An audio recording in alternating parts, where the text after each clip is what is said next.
The Arctic wind slashed at Morgan Reed's face like 1,000 tiny needles as she adjusted her camera tripod on the icy ridge. Midnight approached, and the aurora borealis had begun its ethereal dance across the black canvas of the Ravenwood Mountains. Emerald ribbons twisted with violet streams, a celestial ballet that had lured her to this remote wilderness in the first place. The professional photographer in her knew this shot could define her career, if she survived the plummeting temperatures long enough to capture it. "Just a few more minutes," she whispered to herself, her breath crystallizing instantly in the frigid air. The mercury had dropped well below zero, but Morgan had weathered worse conditions during her decade documenting nature's most extreme phenomena. What concerned her more was the approaching storm front visible on the western horizon, a wall of darkness consuming stars as it advanced. Her gloved fingers manipulated the camera settings with practiced precision. The silver pendant around her neck caught the aurora's glow, the crescent moon etched into its surface, seemingly drinking in the celestial light. The heirloom had been her grandmother Eleanor's final gift before passing, a strange parting present accompanied by even stranger words. "This will protect you when shadows move. It will guide you when lost between worlds you cannot comprehend."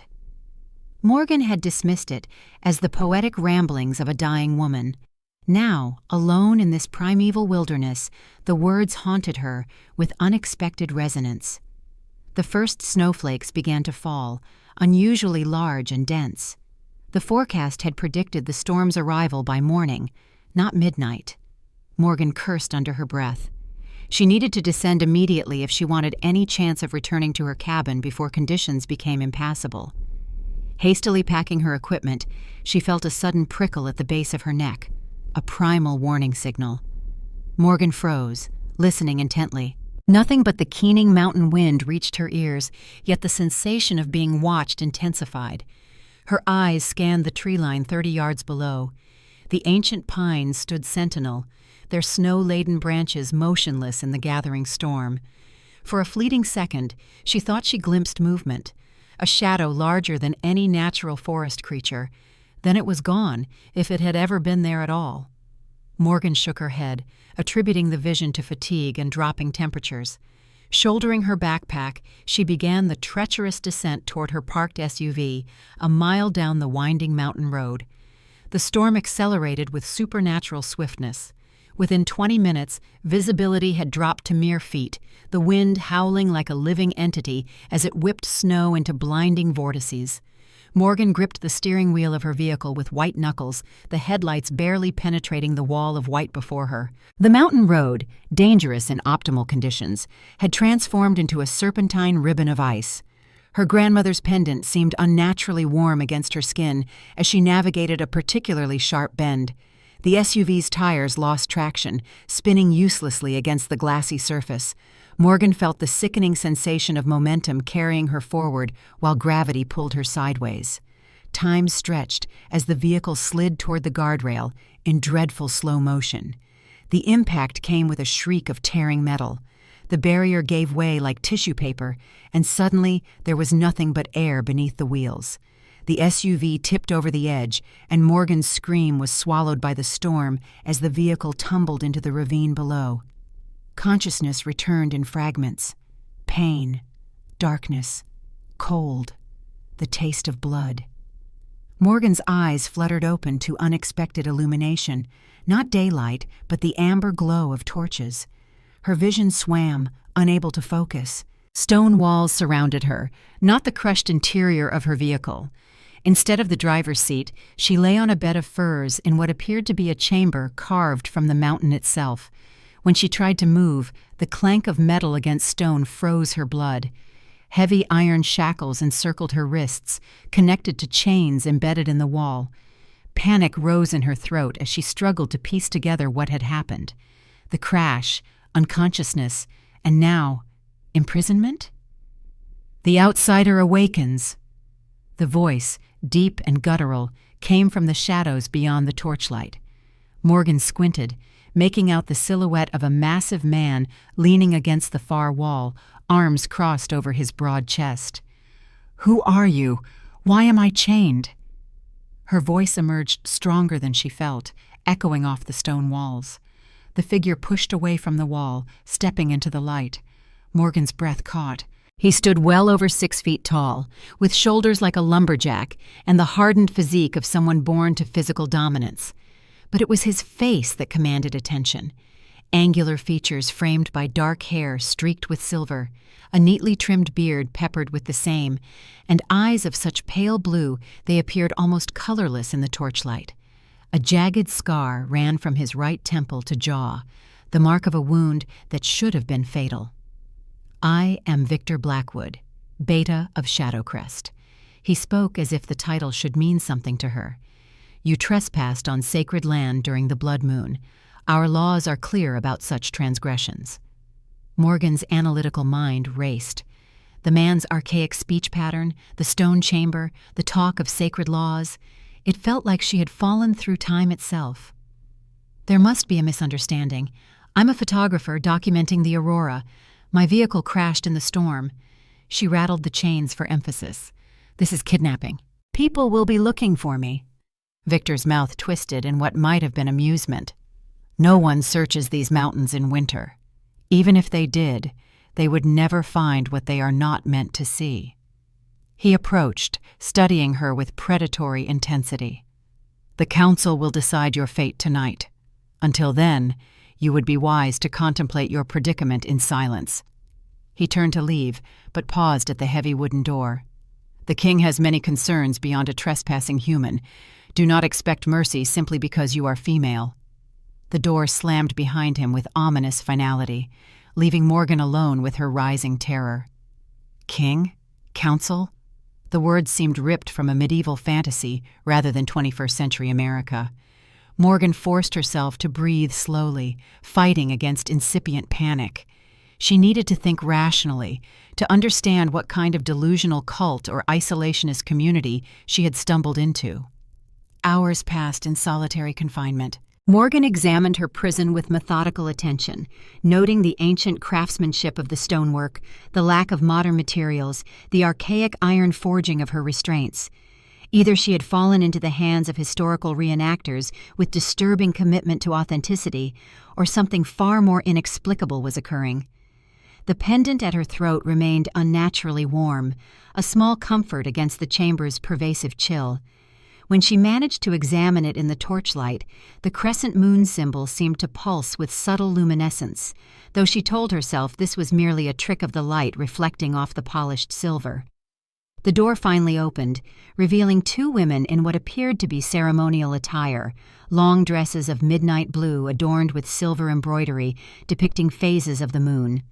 Without speaking, they approached Morgan and unlocked her shackles, though they kept the chains attached to heavy manacles around her wrists. "Where are you taking me?" Morgan demanded, but received only stony silence in response. The women each took one arm, guiding her firmly from the chamber and down a long corridor carved through the living rock of the mountain. The passage eventually opened into a great hall that stole Morgan's breath.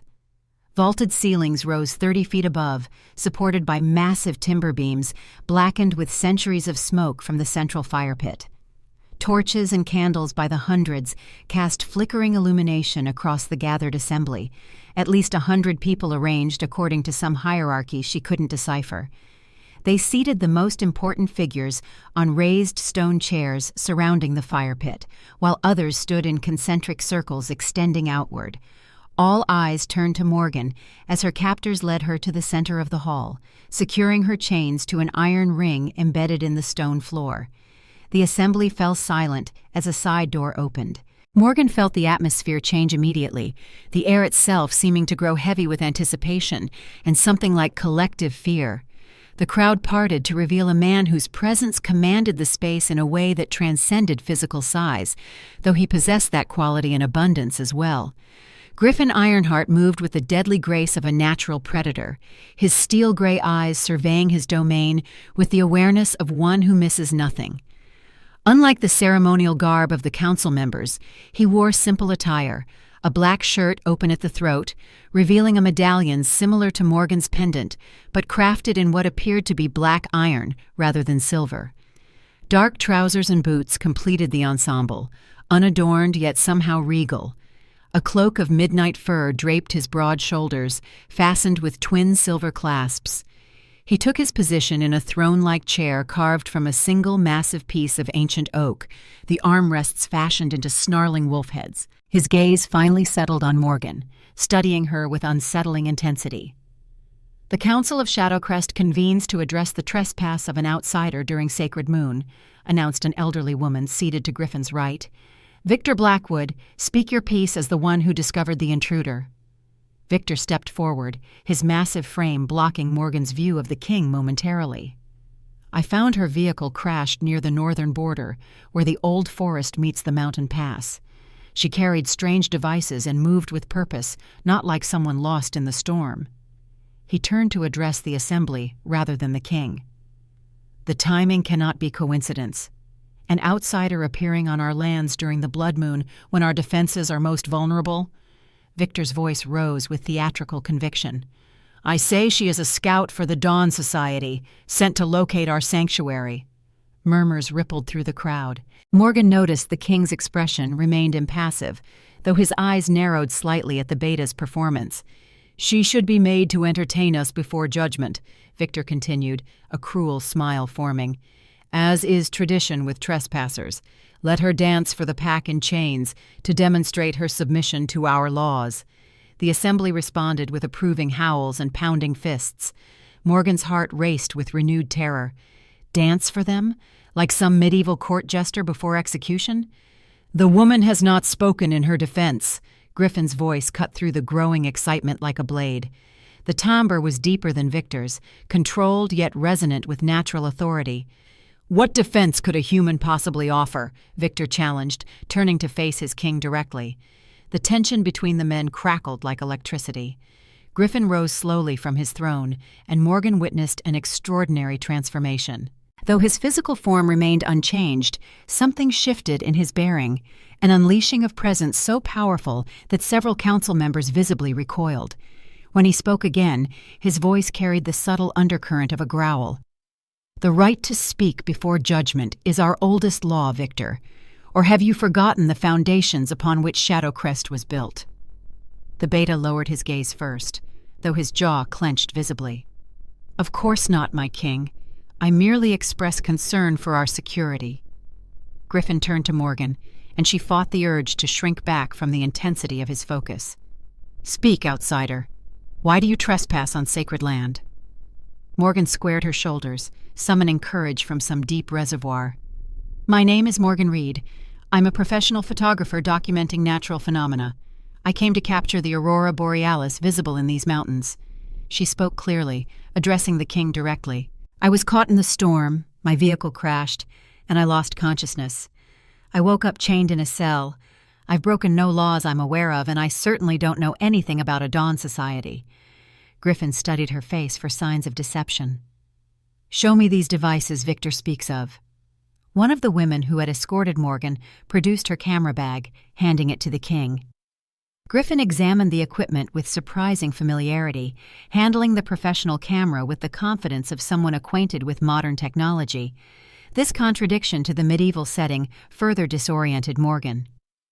These are indeed tools for capturing images, Griffin confirmed, returning the equipment to the attendant. His gaze lingered on Morgan's face. Yet questions remain. Why these mountains specifically? Many places offer views of the aurora without the dangers of our territory. Before Morgan could answer, Victor interjected. She lies, my king. The Dawn Society has grown bold in recent years. They seek our destruction as their ancestors have for generations. I've told you the truth, Morgan insisted, frustration building. I don't know anything about your society or territory. I'm a photographer following a natural phenomenon, that's all. Victor circled Morgan like a predator. If you are merely an innocent trespasser, then you will not object to providing entertainment while the council deliberates. He snapped his fingers, and musicians in the corner began playing primitive string instruments and drums with a primal, hypnotic rhythm. Dance for us, human. Show your respect for our laws. The assembly cheered in approval, the bloodthirsty anticipation palpable. Morgan stood frozen, humiliation and anger warring within her. Dance in chains for these people's amusement? The degradation of it burned through her. "I am not a performer," she stated flatly, meeting Victor's gaze with defiance. The beta's expression darkened. "You dance, or we find other uses for you." The threat hung in the air, unmistakable in its implication. Morgan felt tears of rage and fear threatening to spill. She glanced at Griffin, but his expression remained unreadable, watching the drama unfold with those penetrating gray eyes. "Dance for us in chains, human," Victor commanded, his voice carrying throughout the hall. "Show us how your kind entertains itself." The chains felt heavier than their physical weight as Morgan considered her options. Resistance seemed futile against these people, whatever they were. Survival demanded compliance, at least temporarily. With burning cheeks and a knot in her throat, she began to move awkwardly to the primitive rhythm, the chains clinking with each motion. Victor laughed, the sound echoing cruelly off the stone walls. "Is this how humans move? Like wounded prey?" His mockery encouraged others to join in the laughter. Morgan's humiliation transformed into cold rage. If they wanted a dance, she would give them one they wouldn't forget. Drawing on years of weekend ballet classes, her one consistent hobby outside photography, she found the rhythm within the unfamiliar music. The chains became props rather than restraints as she incorporated them into increasingly complex movements, her body flowing with unexpected grace. The laughter died away, replaced by murmurs of surprise and reluctant appreciation. Morgan lost herself in the dance, channeling her fear and anger into each precise movement. The pendant at her throat grew warmer, seeming to pulse in time with her heartbeat. As she executed a particularly challenging turn, the silver pendant slipped from beneath her shirt, catching the firelight. The crescent moon symbol gleamed with unnatural brightness, drawing gasps from the assembly. "Stop!" Griffin's command cut through the music like thunder. The musicians fell silent immediately. Morgan froze mid-movement, breathless and disoriented by the sudden halt. Griffin had risen from his throne, his eyes fixed not on her face but on the pendant at her throat. "Where did you get that symbol?" His voice was dangerously quiet, yet carried to every corner of the now silent hall. Morgan's hand instinctively covered the pendant. "It was my grandmother's. She gave it to me before she died." Griffin descended from the dais, approaching her with measured steps. The assembly watched in stunned silence as their king stopped directly before the chained woman. "Your grandmother's name?" It wasn't a question, but a demand.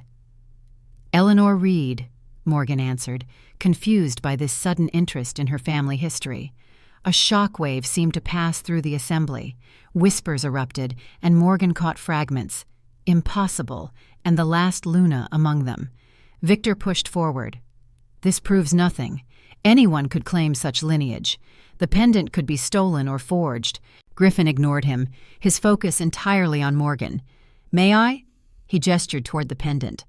Morgan hesitated, then nodded. Griffin reached out, his fingers brushing her collarbone as he examined the silver crescent. The moment his skin contacted the metal, a visible pulse of energy emanated from the pendant, like ripples on a pond. Morgan gasped at the sensation, a warm current flowing between her and this strange, powerful man. Griffin's eyes widened almost imperceptibly, the only indication that he had felt it too. He released the pendant and stepped back, turning to address the silent assembly. "She will not dance in chains." His voice carried absolute authority. "She is not to be mocked or threatened." Victor's face contorted with barely contained fury. "My king, the laws regarding trespassers do not apply here." Griffin cut him off with a glare that would have silenced a lesser man. Victor persisted, his ambition overriding caution. "The council must vote on such exceptions. Even you are bound by our oldest traditions." Griffin's patience visibly thinned. "You speak of traditions?" He gestured toward Morgan. "Then you should recognize the symbol she carries. The crescent of the Luna bloodline is not something I would expect even you to disrespect, Victor." Murmurs rippled through the assembly again, louder now. Morgan noticed the elderly woman who had opened the council leaning forward with intense interest, her gaze alternating between the pendant and Morgan's face. Luna bloodlines were extinguished 30 years ago, Victor argued, though with less certainty. This must be coincidence or deception. Evidently not. Griffin turned to 2 guards. Remove her chains. Take her to the North Tower chambers. She will remain under my personal protection until the council can properly investigate her lineage. The guards hesitated, looking between their king and the clearly displeased Beta. Griffin's expression hardened dangerously, and they hurried to unlock Morgan's restraints. Victor stepped closer to Griffin, lowering his voice, though Morgan could still hear him. You risk much for an outsider who may be manipulating you. The pack notices such unusual concern. Griffin's response was equally quiet, but edged with unmistakable threat. Mind your place, Victor. Question my judgment again, and you will find yourself reminded why I am king. The tension between the men was a palpable force. Morgan sensed this conflict ran far deeper than her unexpected arrival. She had stumbled into long, simmering political discord. As the guards led her from the great hall, Morgan glanced back to see Victor watching her with calculated hatred. Griffin had returned to his throne, his expression once again unreadable. The elderly councilwoman was whispering urgently in his ear. The North Tower proved to be a circular stone structure rising above the main complex. The chamber they brought her to bore little resemblance to her earlier cell. This room featured comfortable furnishings, furs covering a large bed, a fireplace with flames already dancing, and tall windows protected by iron bars that revealed the continuing snowstorm outside. The king will see you after the council concludes, one guard informed her before leaving. The door closed behind them, and Morgan heard the key turn in the lock. Still a prisoner then, if a more comfortable one. She moved to the window, trying to orient herself. The storm had intensified, obscuring any landmarks that might have helped her determine her location. Below, a courtyard was barely visible through the swirling snow, surrounded by what appeared to be an entire complex built into the mountainside, a hidden fortress unknown to the outside world. The pendant at her throat had cooled, no longer pulsing with that strange energy. Morgan examined it closely in the firelight, running her fingers over the crescent moon symbol that had somehow transformed her status from contemptible prisoner to protected guest. "What did you give me, grandmother?" she whispered. "And what did you know about these people?" Hours passed. Morgan explored her luxurious prison, finding a small adjoining bathing chamber with a copper tub and, surprisingly, running water that emerged hot from copper pipes. The anachronistic mix of medieval architecture and select modern conveniences further confused her understanding of where, or perhaps when, she had found herself. A soft knock at the door preceded the entrance of a young woman carrying a tray of food and a bundle of clothing. Unlike the ceremonial attire of the council members, she wore practical garments of leather and wool. "I am Elena," she introduced herself, setting down the tray. "The king asked that I bring you sustenance and fresh clothes." Her eyes darted curiously to the pendant visible at Morgan's throat, then quickly away, as if looking directly at it was forbidden. "Thank you, Elena," Morgan replied cautiously. "Can you tell me where I am? What is this place?" Elena arranged the clothing on the bed, a simple dress of deep blue wool and soft undergarments. "This is Shadowcrest, territory of King Griffin Ironheart, Alpha of the Northern Territories."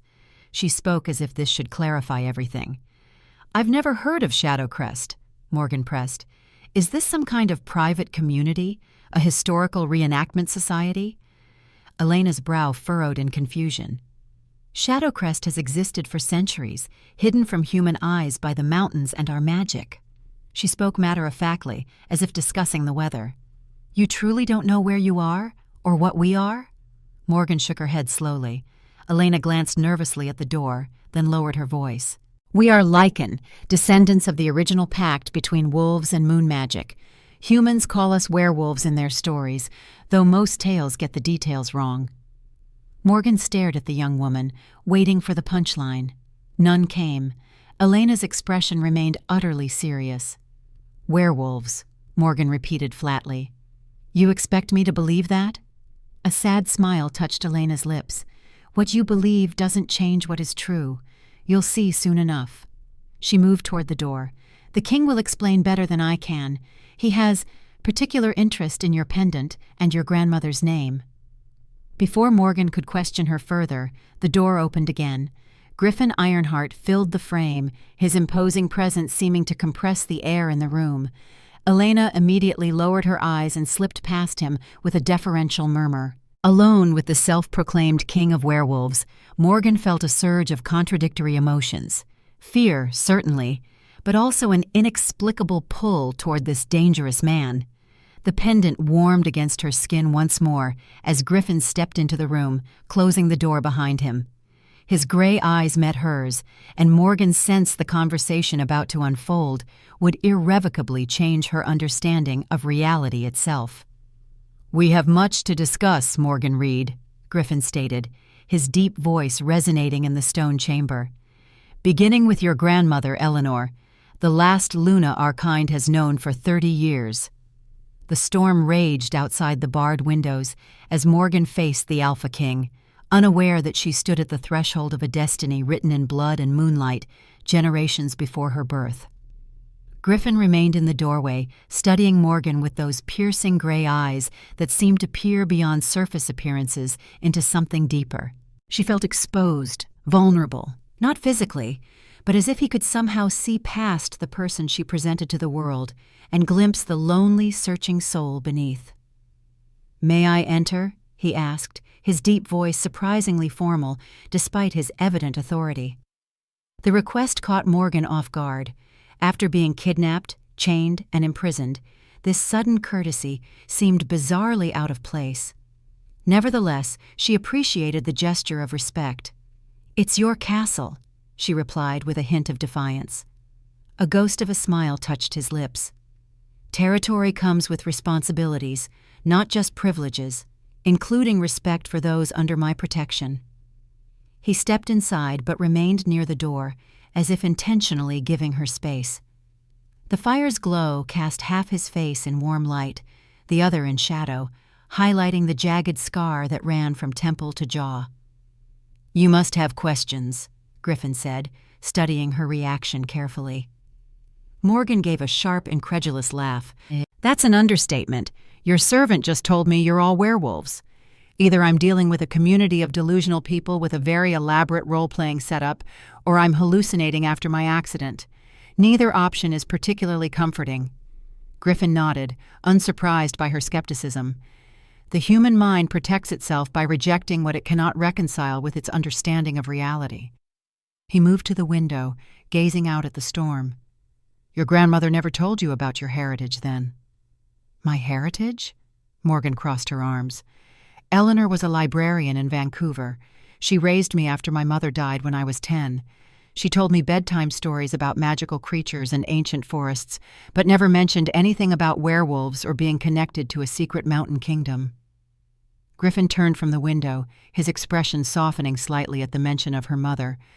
"And your father?" "Never knew him. Mom said he was just a summer romance who disappeared before I was born." Morgan's frustration mounted. "What does this have to do with anything?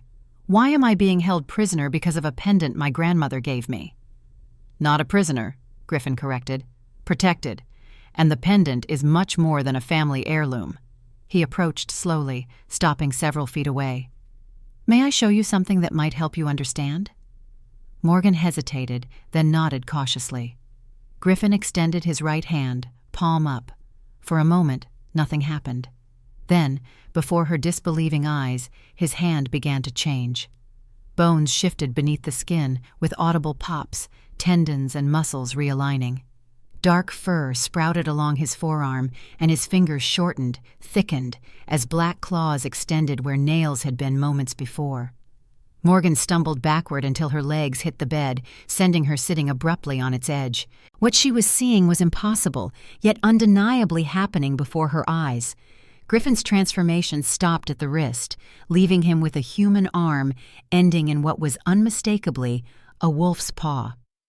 "This is a partial shift," he explained calmly, as if demonstrating something as mundane as a card trick. "Full transformation requires more energy and intent, but this should suffice as evidence."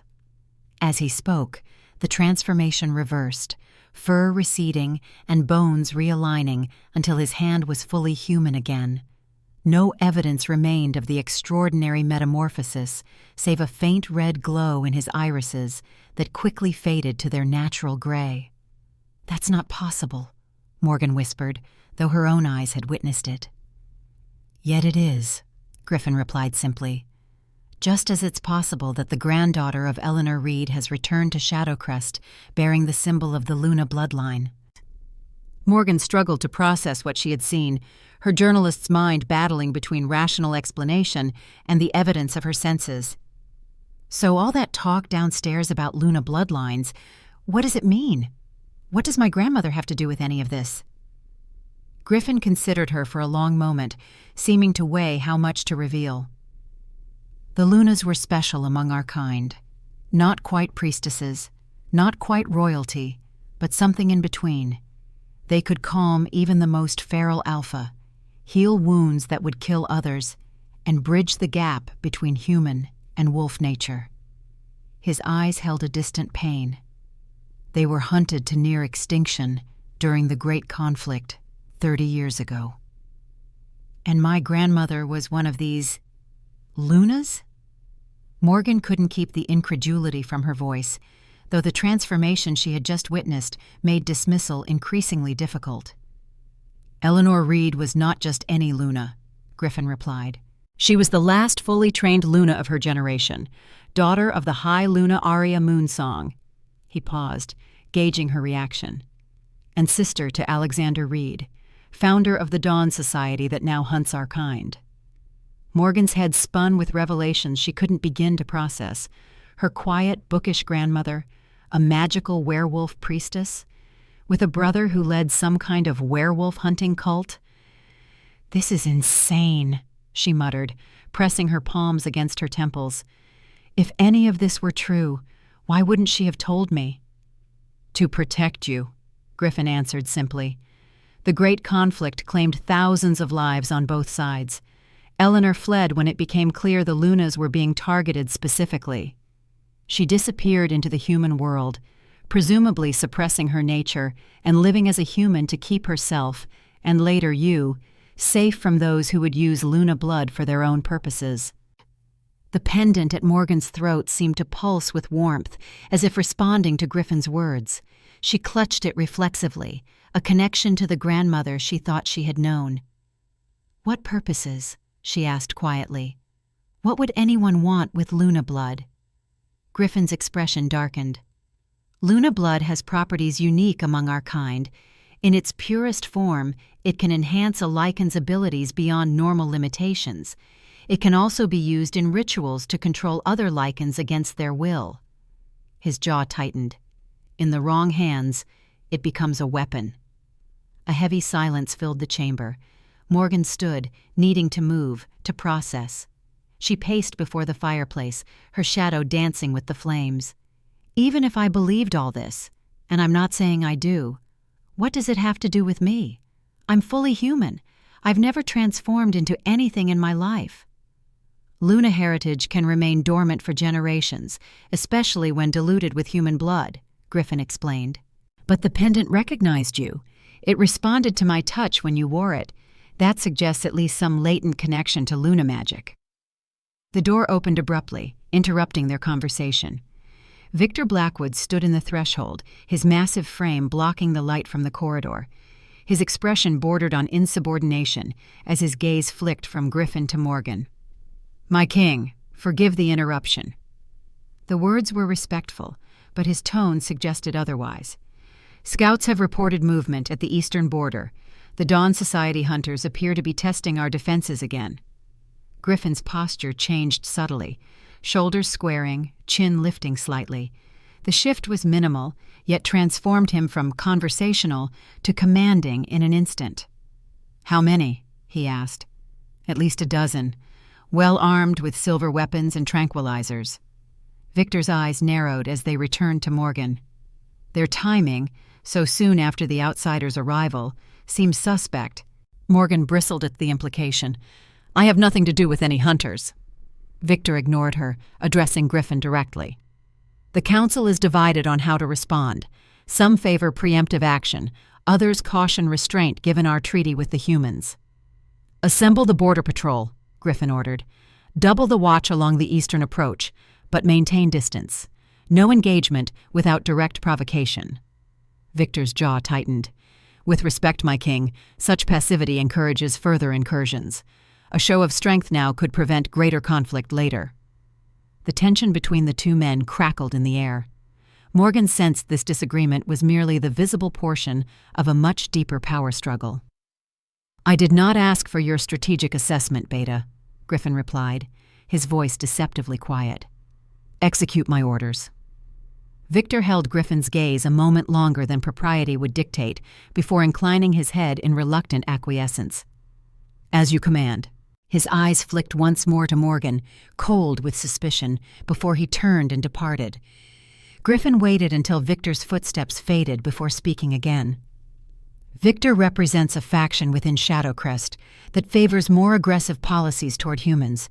His father led a similar movement before him. And you don't agree? Morgan asked, studying him with newfound interest. War serves neither side, Griffin replied simply. I've seen enough bloodshed to last several lifetimes. Something in his tone spoke of personal loss, of wounds deeper than the visible scar that marked his face. Morgan found herself wondering what experiences had shaped this complex, powerful man who could transform into a beast, yet spoke of peace.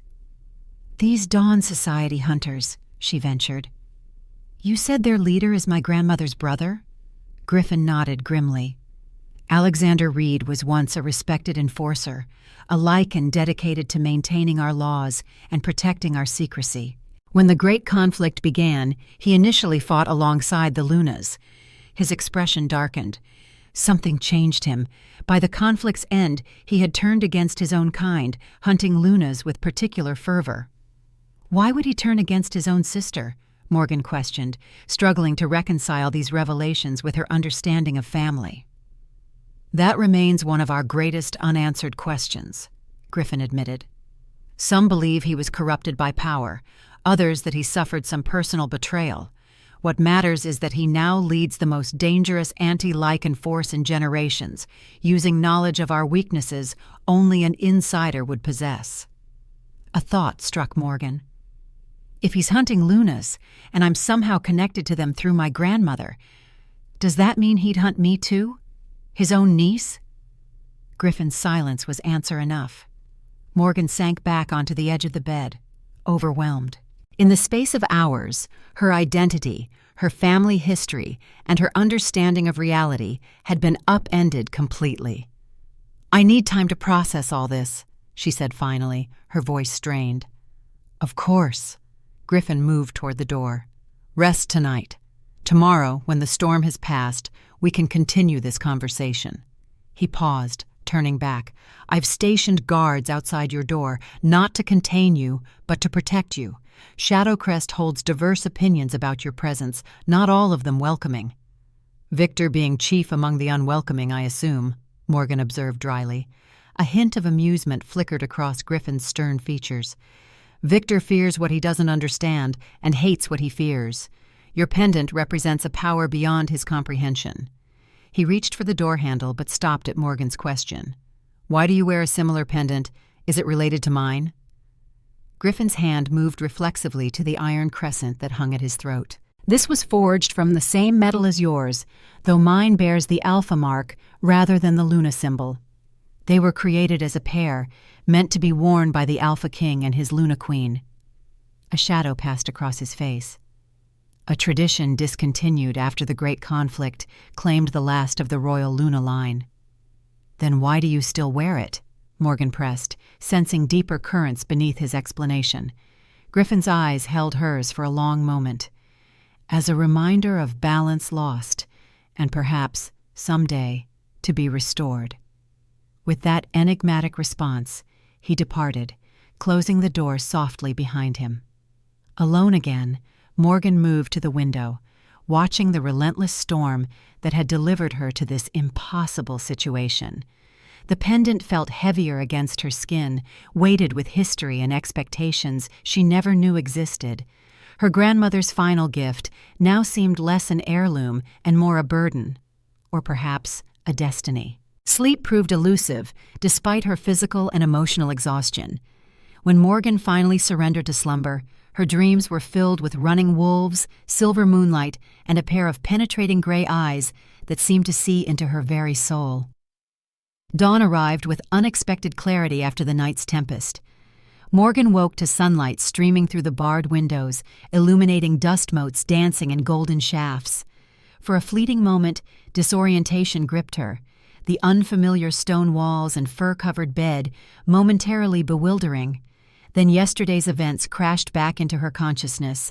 Werewolves, lunas, ancient conflicts, and hidden bloodlines. She sat up, half expecting to find herself in her cabin with the entire experience revealed as an elaborate dream born of concussion. Instead, the stone chamber remained stubbornly real, from the dying embers in the fireplace to the ornate wooden chest at the foot of the bed. A soft knock preceded Elena's entrance, the young woman bearing a tray of breakfast and fresh clothing. "Good morning," she greeted Morgan with cautious friendliness. "I hope you slept well despite everything." Morgan offered a wry smile. "As well as could be expected after learning werewolves exist, and I might be related to them." Elena set down the tray, her movements displaying the natural grace Morgan had observed in many of Shadowcrest's inhabitants. "The king requested your presence in the library once you've eaten and dressed. He believes some of your questions might be answered there." "The library?" Morgan's interest piqued despite her lingering skepticism. If nothing else, a library might provide context for this elaborate fantasy she had stumbled into, or confirmation that it was indeed reality. "It holds the records of our people going back centuries," Elena explained, laying out clothing more substantial than yesterday's simple dress. Leather breeches, a fitted tunic of deep blue wool, and soft leather boots. "Including the histories of the Luna bloodlines." Morgan fingered the garments thoughtfully. "These seem more practical than ceremonial." Elena nodded.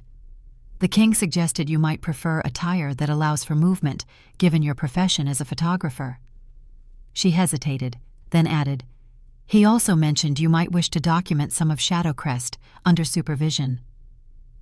The prospect of accessing her camera equipment again lifted Morgan's spirits considerably. Not only would it provide a sense of normalcy amid the surreal circumstances, but photographs might help her make sense of her situation later, assuming she had a later beyond this mountain fortress. After Elena departed, Morgan ate the simple but hearty breakfast of fresh bread, honey, and what appeared to be venison sausage. She dressed in the provided clothing, pleasantly surprised by how well they fit her tall, athletic frame. The leather breeches and boots would certainly serve better than her own snow-soaked jeans and damaged hiking boots. When she emerged from her chamber, 2 guards awaited in the corridor, a man and woman, both with the same predatory grace that seemed characteristic of Griffin's people. They escorted her through a labyrinth of stone passages, down several flights of stairs, and across a smaller courtyard open to the brilliant blue sky above. Fresh snow blanketed the ground, glittering in the morning sunlight like scattered diamonds.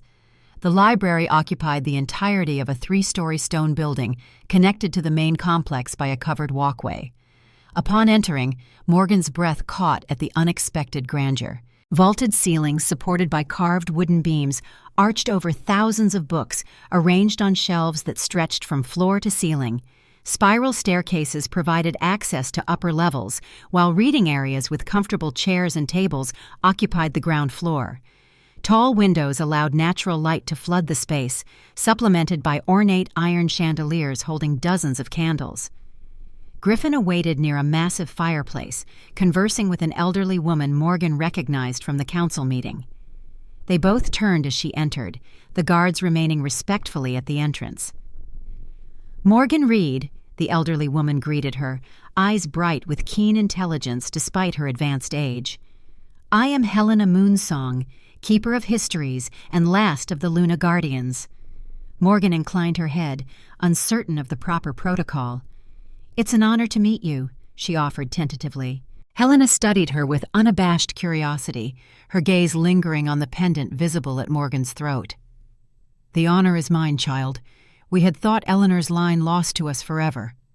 Griffin gestured toward a table covered with ancient tomes and scrolls. "Helena has been researching your grandmother's lineage since yesterday's revelation. We believe we may have located records that explain her departure during the Great Conflict." Morgan approached the table cautiously, eyeing the fragile-looking documents. Some appeared to be family trees inscribed on parchment, others leather-bound journals with faded writing. "May I?" she asked, reaching toward what appeared to be a portrait. Helena nodded encouragement. Morgan lifted the small painting, studying the face depicted with growing wonder. The woman in the portrait bore a striking resemblance to Eleanor as Morgan remembered her from childhood. The same golden hair, the same determined set to the jaw. But this woman wore ceremonial robes adorned with silver embroidery, and around her neck hung a pendant identical to Morgan's. "Eleanor Moonsong, before she took the name Reed," Helena explained. "This was painted shortly before her 20th year, when she completed her Luna training." "She looks so young," Morgan murmured, "and so confident." "She was exceptional even among Lunas," Helena said with evident pride. "Gifted in healing arts and particularly adept at calming alphas experiencing the rage." Morgan glanced questioningly at Griffin.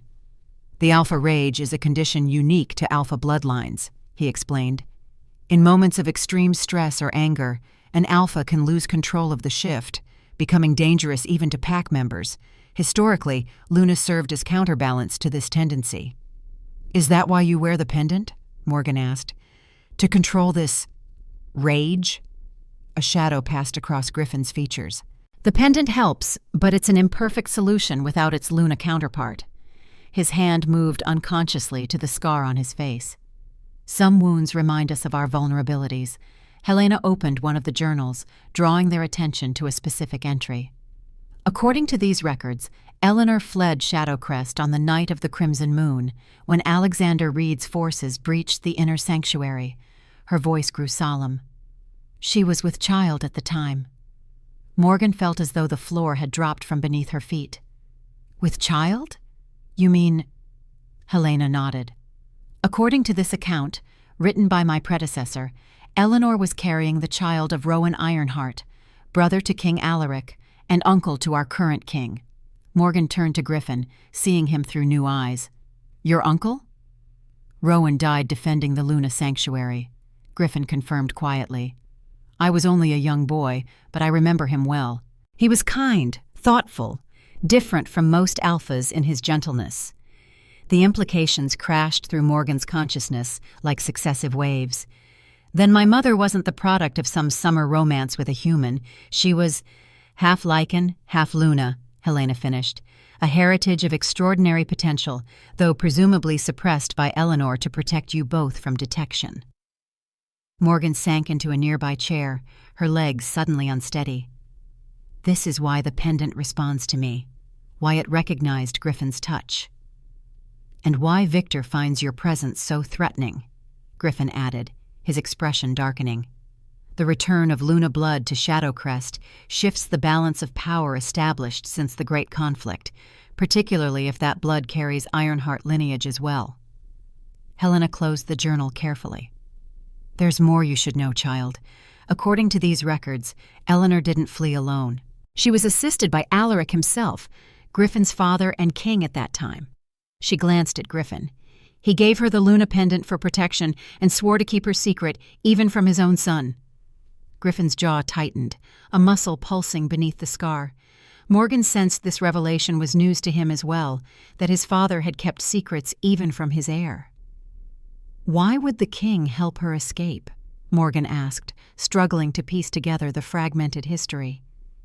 "The final pages of this journal suggest Alaric believed Eleanor carried the key to ending the conflict," Helena answered, her voice lowering.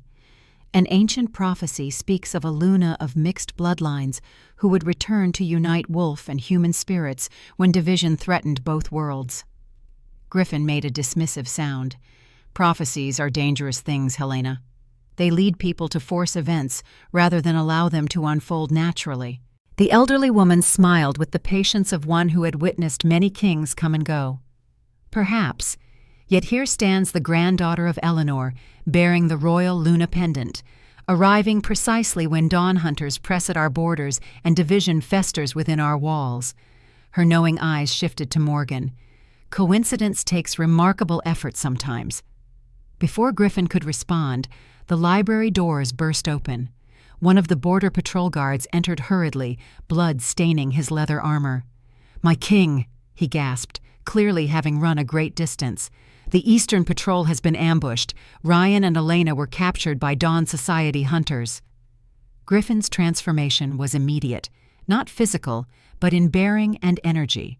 The contemplative historian vanished, replaced by the Alpha King in his full authority. "How many casualties?" he demanded. 3 wounded, none fatal," the guard reported. The hunters used silver-tipped tranquilizers rather than lethal force. They seemed focused on capturing rather than killing. "That's new tactics for the Dawn Society," Griffin observed grimly. "Usually they shoot first and question later, if at all." "They left this," the guard added, extending a blood-stained envelope. "Addressed to you personally." Griffin accepted the envelope, breaking the seal to reveal a single sheet of parchment. His expression hardened as he read the contents. "What is it?" Morgan asked, sensing the gravity of the situation. Griffin handed her the letter without comment. The handwriting was elegant, precise, the penmanship of someone educated in a different era. To Griffin Ironheart, self-styled King of Shadowcrest, the days of hiding in mountains are ending. Evolution demands adaptation or extinction. I have taken 2 of your pack as insurance for a conversation long overdue. Come alone to Hunter's Ridge at midnight. Bring the woman who wears my sister's pendant. Perhaps family can accomplish what decades of conflict could not. Alexander Reed, 1st Hunter. Morgan stared at the signature, her heart pounding. Alexander Reed, her grandmother's brother, her great-uncle. "He knows I'm here," she whispered, the reality of her situation crashing down anew. "The Dawn Society has spies everywhere," Griffin replied, his voice tight with controlled anger, including, it seems, within Shadowcrest itself. Helena's expression grew grave. "You cannot consider meeting him, my king. Alexander Reed has betrayed every oath he ever took. This is certainly a trap." "And if I refuse, 2 pack members die," Griffin countered. "Ryan is our best tracker, and Elena our most gifted herbalist, both irreplaceable." Morgan studied the letter again, noting the reference to "my sister's pendant," rather than any acknowledgement of her as family. Did Alexander even know who she was? Or did he merely recognize the pendant's significance? "I'll go," she stated firmly, surprising herself with the conviction in her voice. Griffin turned to her sharply. "This is not your battle, Morgan." "Isn't it?" She held up the letter. "He's asking for me specifically. He's apparently my great-uncle, and 2 innocent people are captives because of my presence here." She met Griffin's gaze steadily. "Besides, if what you've told me about Luna abilities is true, maybe I can help ensure this meeting doesn't end in bloodshed." "Your Luna heritage is untrained, possibly dormant," Griffin argued. "You would be placing yourself in extreme danger with no guarantee of effectiveness." "Then train me," Morgan challenged. "We have until midnight. Helena clearly knows Luna techniques. Perhaps there's something basic I could learn that might help." The elderly woman looked thoughtful. The calming touch was often the first skill young Lunas mastered. It's a fundamental technique that requires minimal training, more intuition than formal practice. Griffin paced before the fireplace, clearly torn between responsibility to his captured pack members and concern for Morgan's safety. Alexander Reed has hunted lichens for 30 years. He is cunning, ruthless, and utterly committed to our extinction. If he discovers your lineage, that you carry both Luna and Ironheart blood, you become his most valuable target. "All the more reason for me to understand what I'm dealing with," Morgan insisted. "I've spent my life documenting reality, Griffin. I can't hide from it now, no matter how fantastic it seems." The guard shifted uncomfortably. "My king, Victor has assembled a rescue party already. He argues that diplomatic approaches have failed before and will fail again. Griffin's expression darkened. Of course he has. He turned to Morgan, studying her with those penetrating gray eyes. You understand what you're offering? If you step into this conflict, there may be no returning to the life you knew. Morgan touched the pendant at her throat, feeling its subtle warmth against her fingers. In the space of 2 days, everything she believed about herself, her family, and reality itself had been upended. Yet beneath the disorientation and fear, something else stirred, a sense of connection, of pieces long scattered finally coming together. I think that life ended the moment my car went off that mountain road, she replied quietly. The question now is, what life begins in its place? The afternoon sun cast long shadows across the library as Helena guided Morgan through the fundamentals of Luna technique. They had commandeered a quiet corner away from the main entrance, where ancient texts lay open alongside burning herbs that filled the air with a subtle, earthy aroma. The essence of Luna ability is not forcing your will upon others, Helena explained, her weathered hands arranging small crystal fragments in a circular pattern. Rather, it is about creating harmony between conflicting energies. Think of yourself not as a weapon, but as a bridge. Morgan sat cross-legged on a cushioned mat, the pendant warm against her skin. Despite her lingering skepticism about this entire situation, she couldn't deny the strange sensations she'd been experiencing since arriving at Shadowcrest. Heightened awareness, unusual perceptions of others' emotions, and most disconcertingly, moments when she could almost sense Griffin's presence even when he wasn't visible. I've never been particularly spiritual, Morgan admitted. My work is about capturing observable reality. Helena smiled knowingly. Yet photographers understand something essential about Luna magic. The interplay between light and shadow creates truth neither could reveal alone. For the next hour, Helena guided Morgan through breathing exercises designed to heighten her awareness of what the elder called energy currents.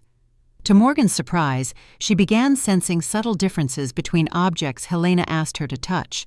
A piece of quartz felt vibrant and clear, while an iron nail seemed to hum with contained power. Your Luna heritage awakens, Helena observed with satisfaction. Much faster than I anticipated. The proximity to other lichens accelerates the process. Griffin entered the library silently, his presence immediately detected by Morgan even before she saw him, another disconcerting new sensitivity. He carried her camera bag, setting it carefully on a nearby table. How goes the training? He asked, his tone carefully neutral, though his eyes betrayed concern. She has natural ability, Helena replied before Morgan could speak. The blood remembers what the mind has never known. Griffin nodded, though Morgan sensed his reservation. Victor has mobilized his supporters. They're planning a rescue operation regardless of my orders. His jaw tightened. The council is divided on how to respond to Alexander's demand. And what have you decided? Morgan asked, rising from the cushion. Griffin's gray eyes met hers directly. I'm going to Hunter's Ridge, alone, as requested. He gestured to her camera bag. I thought you might want this. Not for the meeting, that would be too dangerous, but to document Shadowcrest before we depart. Knowledge is protection, especially when entering unknown territory.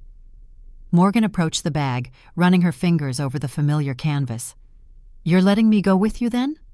Against my better judgment, Griffin admitted. But Helena believes your presence may be crucial, and I've learned to trust her insights. His expression hardened. However, we prepare for this my way. You'll remain under my direct protection throughout. Helena gathered her crystals, tucking them into a small pouch.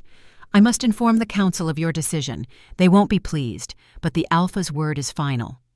She paused beside Morgan, placing a gnarled hand on her shoulder. Continue the breathing exercises. When we reconvene, we'll attempt a practical application. After the elderly Luna departed, Morgan opened her camera bag, checking her equipment with practiced hands. The familiar ritual grounded her amid the surreal circumstances. Griffin watched silently, his powerful frame silhouetted against the library's tall windows. Why did you really bring me my camera? Morgan asked without looking up. There must be security concerns about allowing an outsider to document your secret society. Griffin moved to the window, gazing out at the mountains beyond. Perhaps I simply respect your profession. A pause, then. Or perhaps I want evidence of our existence to survive, should Alexander's vision of extinction prevail. The fatalism in his tone drew Morgan's attention. You don't really believe you'll lose, do you? I've led Shadowcrest for 15 years, Griffin replied, still facing the window. In that time, I've watched our numbers dwindle, our territory shrink, and human encroachment increase exponentially. Technology makes hiding increasingly difficult. He turned to face her, his expression grave. The Dawn Society grows more sophisticated in their hunting methods each year. Victor isn't wrong about everything. Our passive approach has cost us. Morgan studied him with new understanding. The weight of leadership was evident in the tight set of his shoulders, the vigilant assessment that never quite left his eyes. Yet you still advocate for peace, she observed. Because I've seen the alternative, he replied simply. War benefits neither side, especially now that we know Luna blood survives. His gaze fell to her pendant. Your existence changes everything, Morgan. It offers possibility where there was none. Before she could respond, the library doors burst open. Victor strode in, flanked by 2 armed Lycans. His eyes narrowed upon seeing Morgan with her camera. Documenting our weaknesses before your meeting with the Dawn Society leader? He accused, voice dripping with suspicion. How convenient. Griffin stepped between them, his posture subtly shifting to one of dominance. Morgan has my permission to photograph the library archives, nothing more. Victor scoffed. The council deserves explanation, my king. You plan to risk yourself and the outsider to meet a known enemy who has sworn to eradicate our kind. His gaze slid to Morgan. An enemy who shares blood with her. Blood she knew nothing about until yesterday, Griffin countered. Your concerns are noted, Victor. Now state your actual purpose for interrupting. The beta's jaw clenched at the reprimand. The rescue party is assembled. 20 of our best fighters, prepared to extract Ryan and Elena before midnight, and likely trigger the very conflict we've avoided for decades, Griffin replied coldly. Your rescue party stands down. That's an order. Victor stepped closer, lowering his voice, though Morgan could still hear clearly. You risk everything on an untested Luna descendant with no training and questionable loyalty. The pack notices your unusual interest in this woman. Griffin's eyes flashed silver, a brief, startling change that sent Victor stepping back involuntarily. Careful, Victor, Griffin warned softly. Question my judgment again in such manner, and you will answer in the traditional way. The threat hung in the air between them. Morgan sensed it referenced something specific and dangerous, a challenge Victor wasn't prepared to accept despite his ambition. As you command, Victor finally conceded, though his expression remained defiant. He departed with his guards, the library door closing heavily behind them. The traditional way? Morgan questioned once they were alone again. Combat, Griffin answered tersely. Alpha against challenger, usually to submission, sometimes to death. Morgan absorbed this information, understanding more clearly the violent undercurrents beneath Shadowcrest's orderly facade. He wants your position.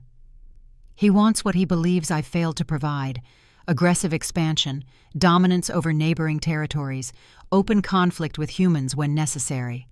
Griffin's voice carried the weight of ongoing opposition. His father advocated similar policies before challenging mine and losing. That's why he hates you so personally, Morgan realized. It's inherited animosity. Griffin nodded. Passed down like a family heirloom.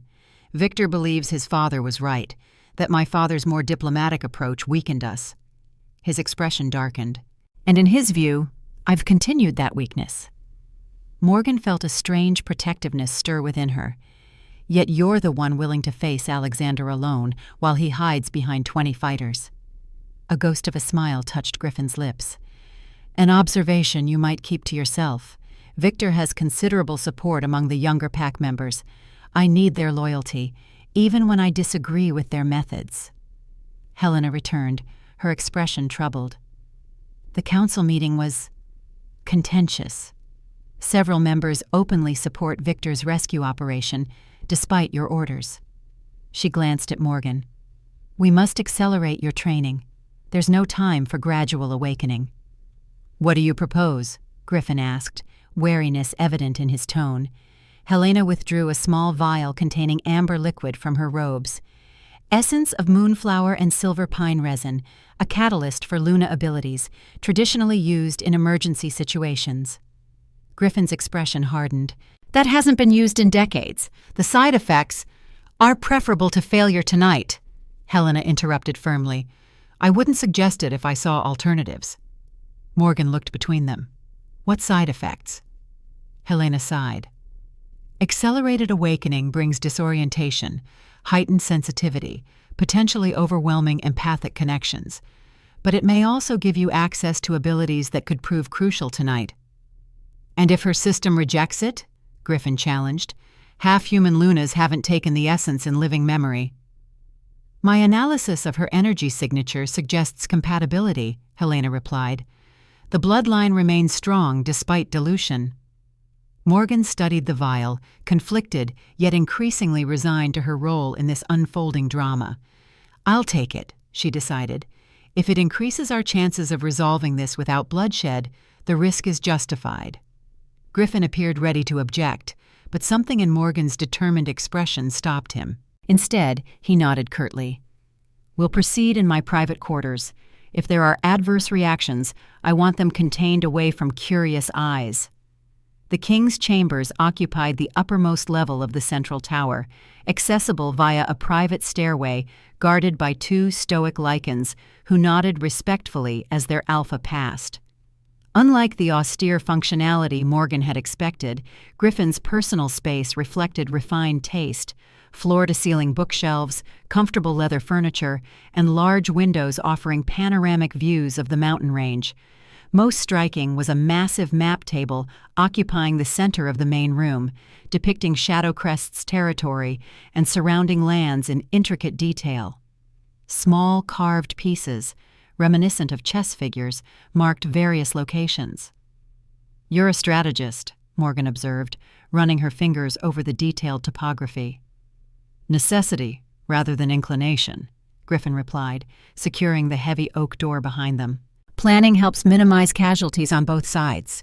Helena arranged her materials on a side table, while Morgan explored the chamber, noting personal touches that humanized the intimidating alpha, worn paperbacks alongside ancient tomes, a collection of carved wooden animals, a sketch of what appeared to be a younger Griffin with an older man sharing his features. Your father? She asked, indicating the drawing. Griffin nodded, his expression softening slightly. Alaric Ironheart. He led Shadowcrest through the worst of the great conflict. A shadow crossed his face. He was killed by Alexander Reed's hunters during peace negotiations 17 years ago. The revelation added another layer to the complex history between the families. Morgan wondered what Eleanor would think of her position now, poised between her brother and her granddaughter, between her past and Morgan's future. We're ready, Helena announced, gesturing Morgan toward a chair positioned near the fireplace. Remove the pendant temporarily. We'll reintroduce it after the essence takes effect. Morgan complied, feeling strangely vulnerable without the familiar weight against her skin. Helena uncorked the amber vial, the liquid within seeming to catch and hold the firelight. 3 drops under your tongue, the elderly Luna instructed. Then complete stillness while it absorbs. Griffin positioned himself nearby, watchful and clearly concerned. I'll monitor her physical responses, he told Helena. At the first sign of distress, have faith in her bloodline, Helena interrupted gently. Luna essence calls to Luna blood. The body remembers what the mind forgets. Morgan accepted the vial with steady hands, tilting her head back to place 3 drops beneath her tongue as instructed. The liquid burned immediately, not painfully, but with an intense warming sensation that spread rapidly from her mouth throughout her entire body. She returned the vial to Helena, then closed her eyes as instructed, focusing on maintaining stillness while the essence worked through her system. For several moments, nothing happened beyond the spreading warmth. Then, without warning, her senses exploded outward. Morgan gasped as her awareness expanded beyond normal parameters. She could suddenly perceive the energy signatures of everyone in the room. Helena's as a soft lilac glow tinged with the fading amber of advanced age. Griffin's as a powerful storm blue current contained within rigid self-control.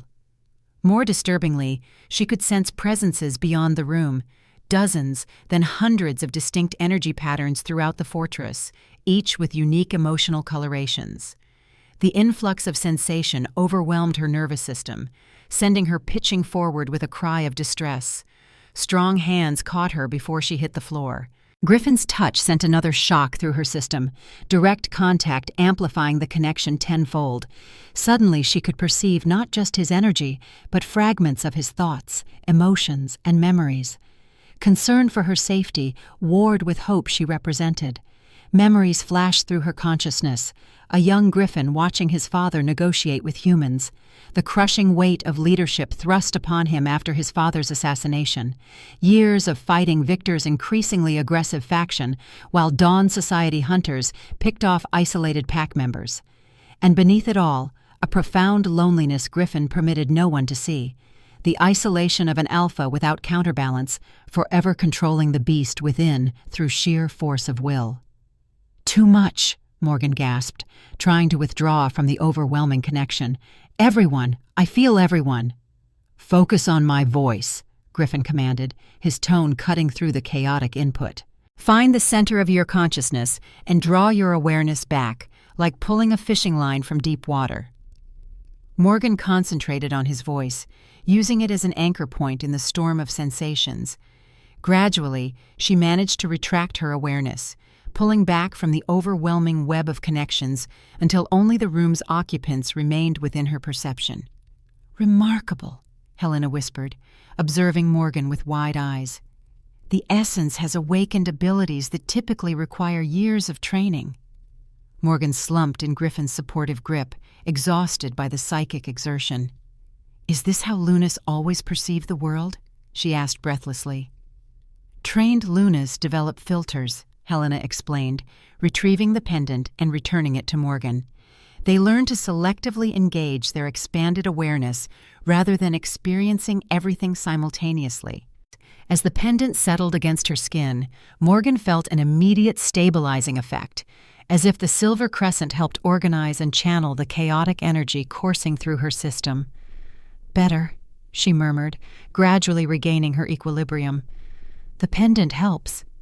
"It was designed to," Griffin confirmed, carefully releasing her once certain she could sit independently. Luna jewelry served both symbolic and practical purposes, focusing tools for their unique abilities. Morgan examined her hands, fascinated to see a subtle silvery luminescence beneath her skin, visible only to her enhanced perception. "I can see my own energy now." "Your aura," Helena corrected. "And with practice, you'll learn to project it outward for various purposes: healing, calming, creating boundaries." She glanced at Griffin. "She should attempt the calming touch now, while the essence is at full potency." Griffin frowned. "Is that wise? She's barely managing her own energy." "Tonight she may need to calm you during confrontation with Alexander," Helena reminded him bluntly. "Better to practice now than attempt it for the first time under duress." Reluctantly, Griffin nodded, seating himself across from Morgan. "What do you need me to do?" "Access your rage," Helena instructed. "Not fully, just enough for Morgan to sense its distinct energy pattern." Griffin's expression grew guarded. "That's dangerous, especially with her heightened sensitivity." "I'll withdraw immediately if it becomes overwhelming," Morgan assured him, surprising herself with her confidence. Something within her, the awakened Luna blood perhaps, felt curiously unafraid of Griffin's darker nature. After a moment's hesitation, Griffin closed his eyes, his breathing pattern changing subtly. Morgan watched in fascination as his aura shifted, the controlled blue energy developing swirling patterns of crimson at its edges, like storm clouds shot through with lightning. "That's it," Helena murmured to Morgan. "The red energy is his rage beginning to surface. Now place your hands on either side of his face and extend your awareness into the disruption. Visualize your energy smoothing the disturbance, like gentle waves washing over rough stones. Morgan reached out, her fingers trembling slightly as they contacted Griffin's skin. The moment they touched, the connection re-established, stronger, clearer than before. She could feel the rage building within him, a primal force of nature straining against his iron control. Instinctively, she extended her awareness as Helena had described, allowing her energy to flow through her hands into Griffin's aura. Where her silver-blue energy contacted his crimson disturbance, the colors blended and harmonized.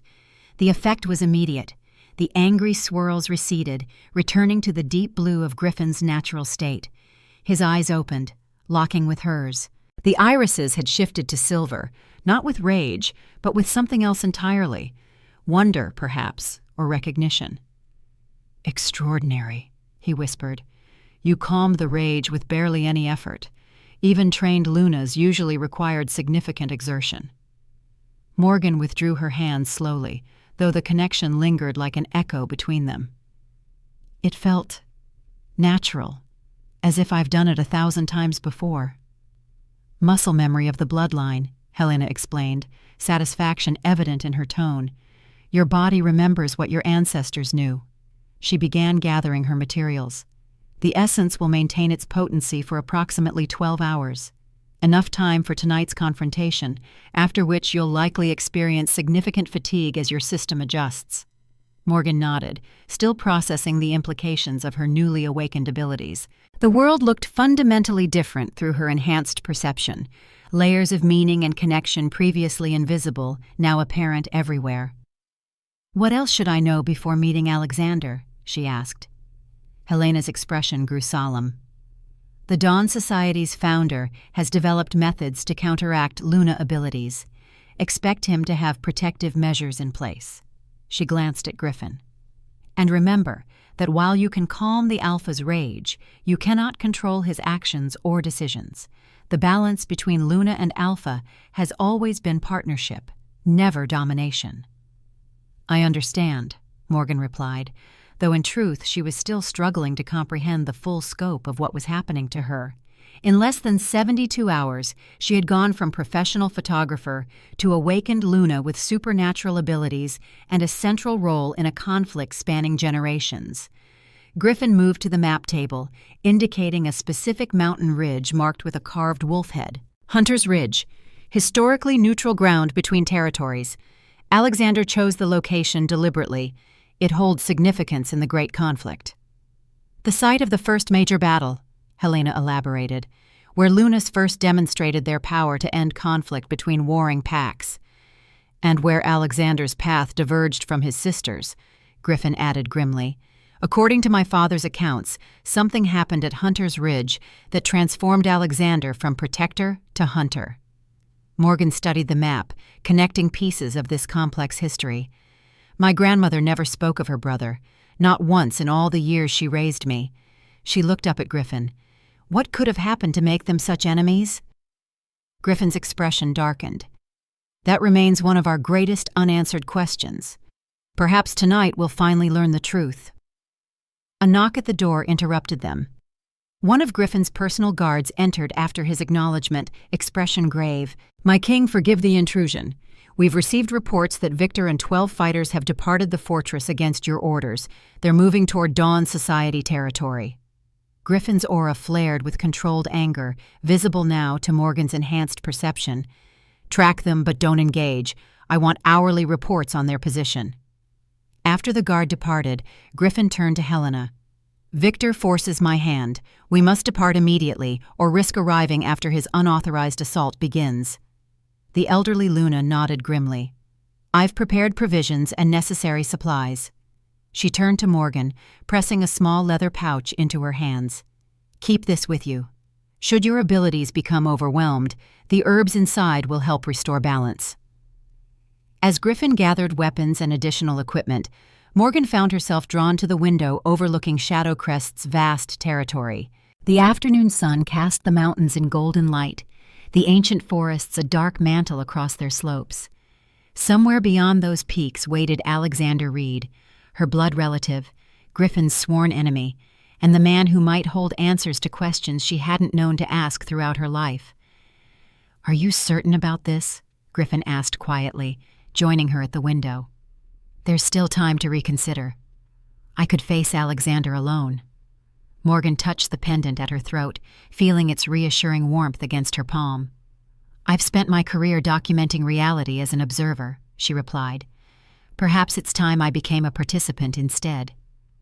The setting sun painted the sky in shades of crimson and gold as they departed Shadowcrest through a hidden tunnel beneath the eastern wall. Griffin led the way, moving with the silent grace of a predator despite his human form. Morgan followed closely, her newly enhanced senses processing the environment with startling clarity. Scents, sounds, and energetic patterns creating a multi-dimensional awareness of their surroundings. They emerged from the tunnel into dense forest as twilight deepened toward night. The waxing moon had risen, its silver light filtering through bare branches and illuminating their path across the snow-covered landscape.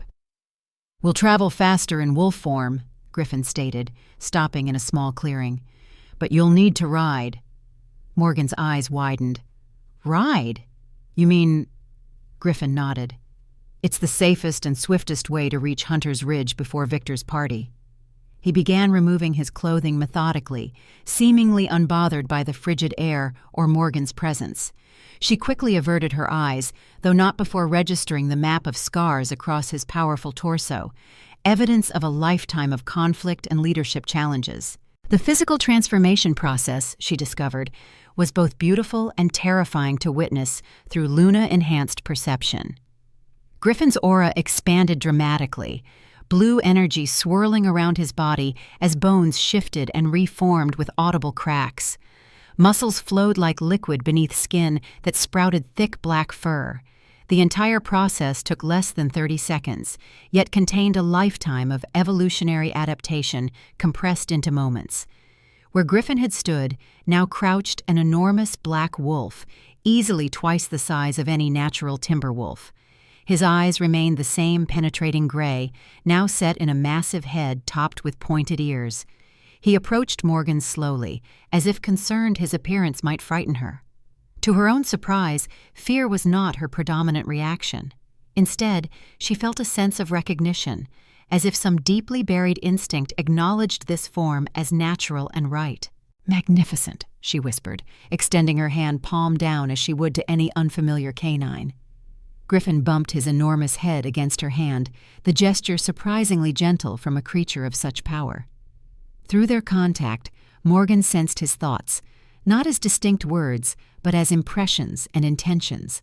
He lowered his body, indicating she should mount his back. "I've never ridden a horse, let alone a wolf," she admitted nervously.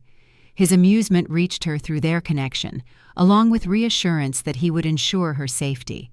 Gathering her courage, Morgan carefully positioned herself on his back, gripping the thick fur at his shoulders.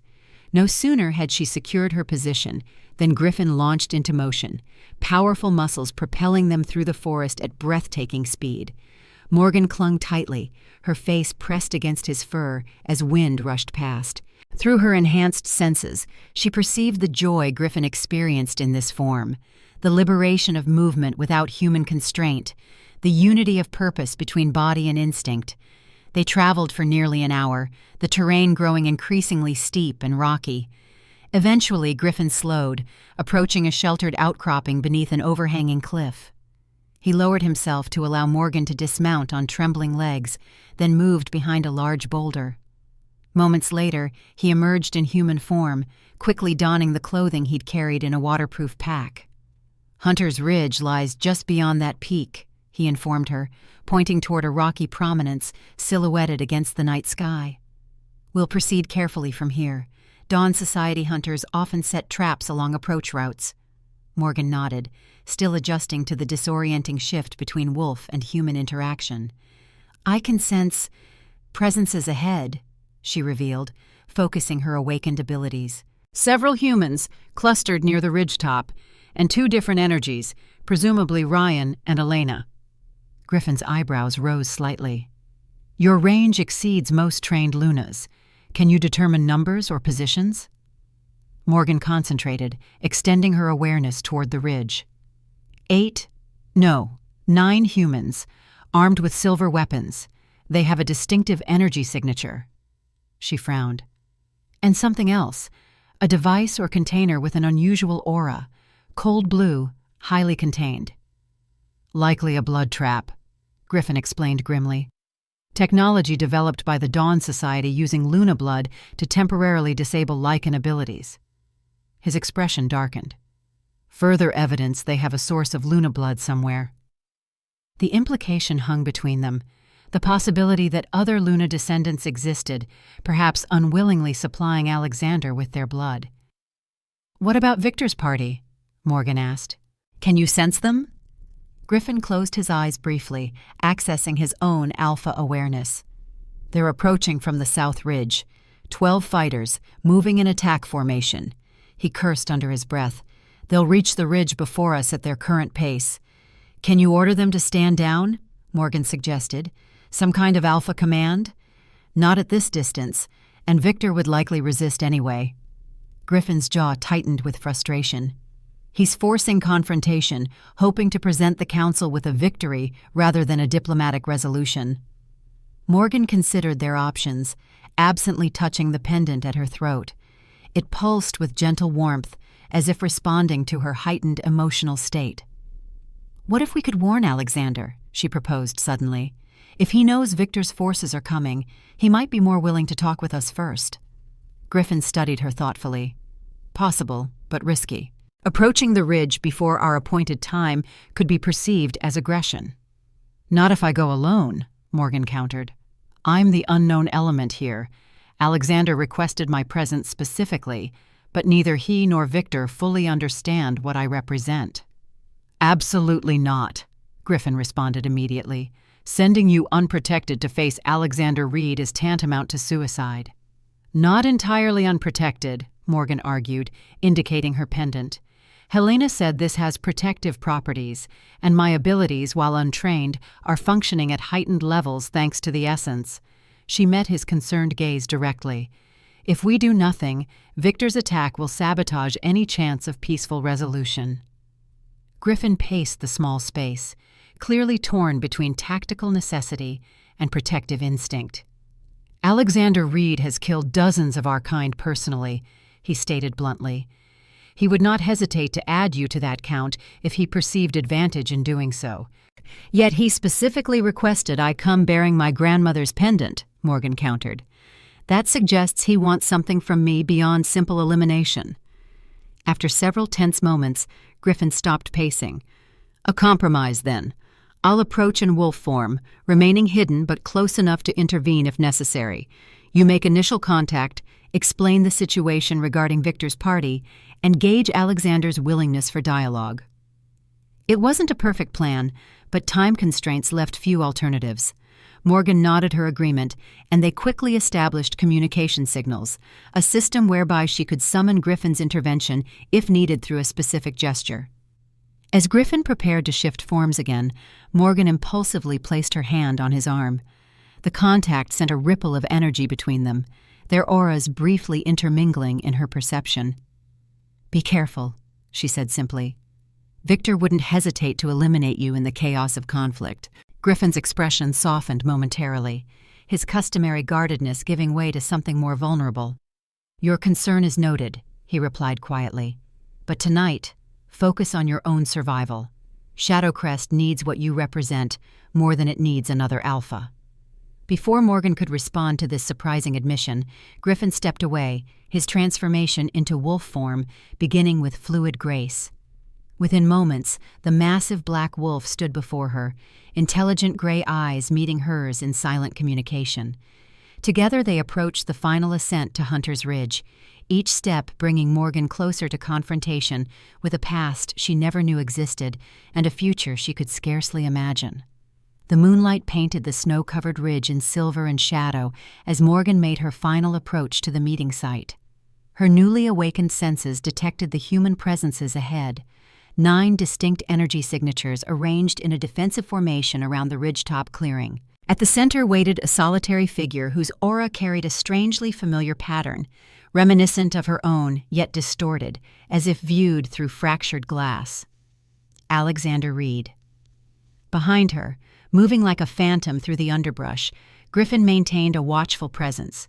His massive wolf form was nearly invisible in the darkness, his black fur absorbing what little light penetrated the forest canopy. Despite the distance between them, Morgan could sense his protective focus, a steady, unwavering connection that anchored her as she ventured into unknown territory. The pendant at her throat pulsed with gentle warmth, responding to her accelerated heartbeat.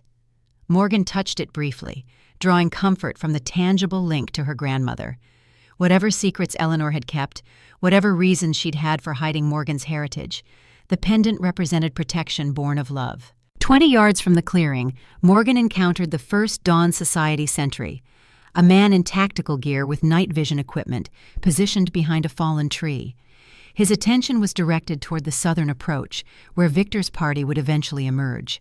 She moved deliberately, making enough noise to alert him without appearing threatening. The man spun, rifle raised. "Halt!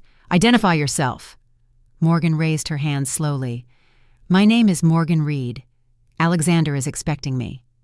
The sentry studied her through his night vision goggles, attention fixing on the silver pendant visible against her dark clothing.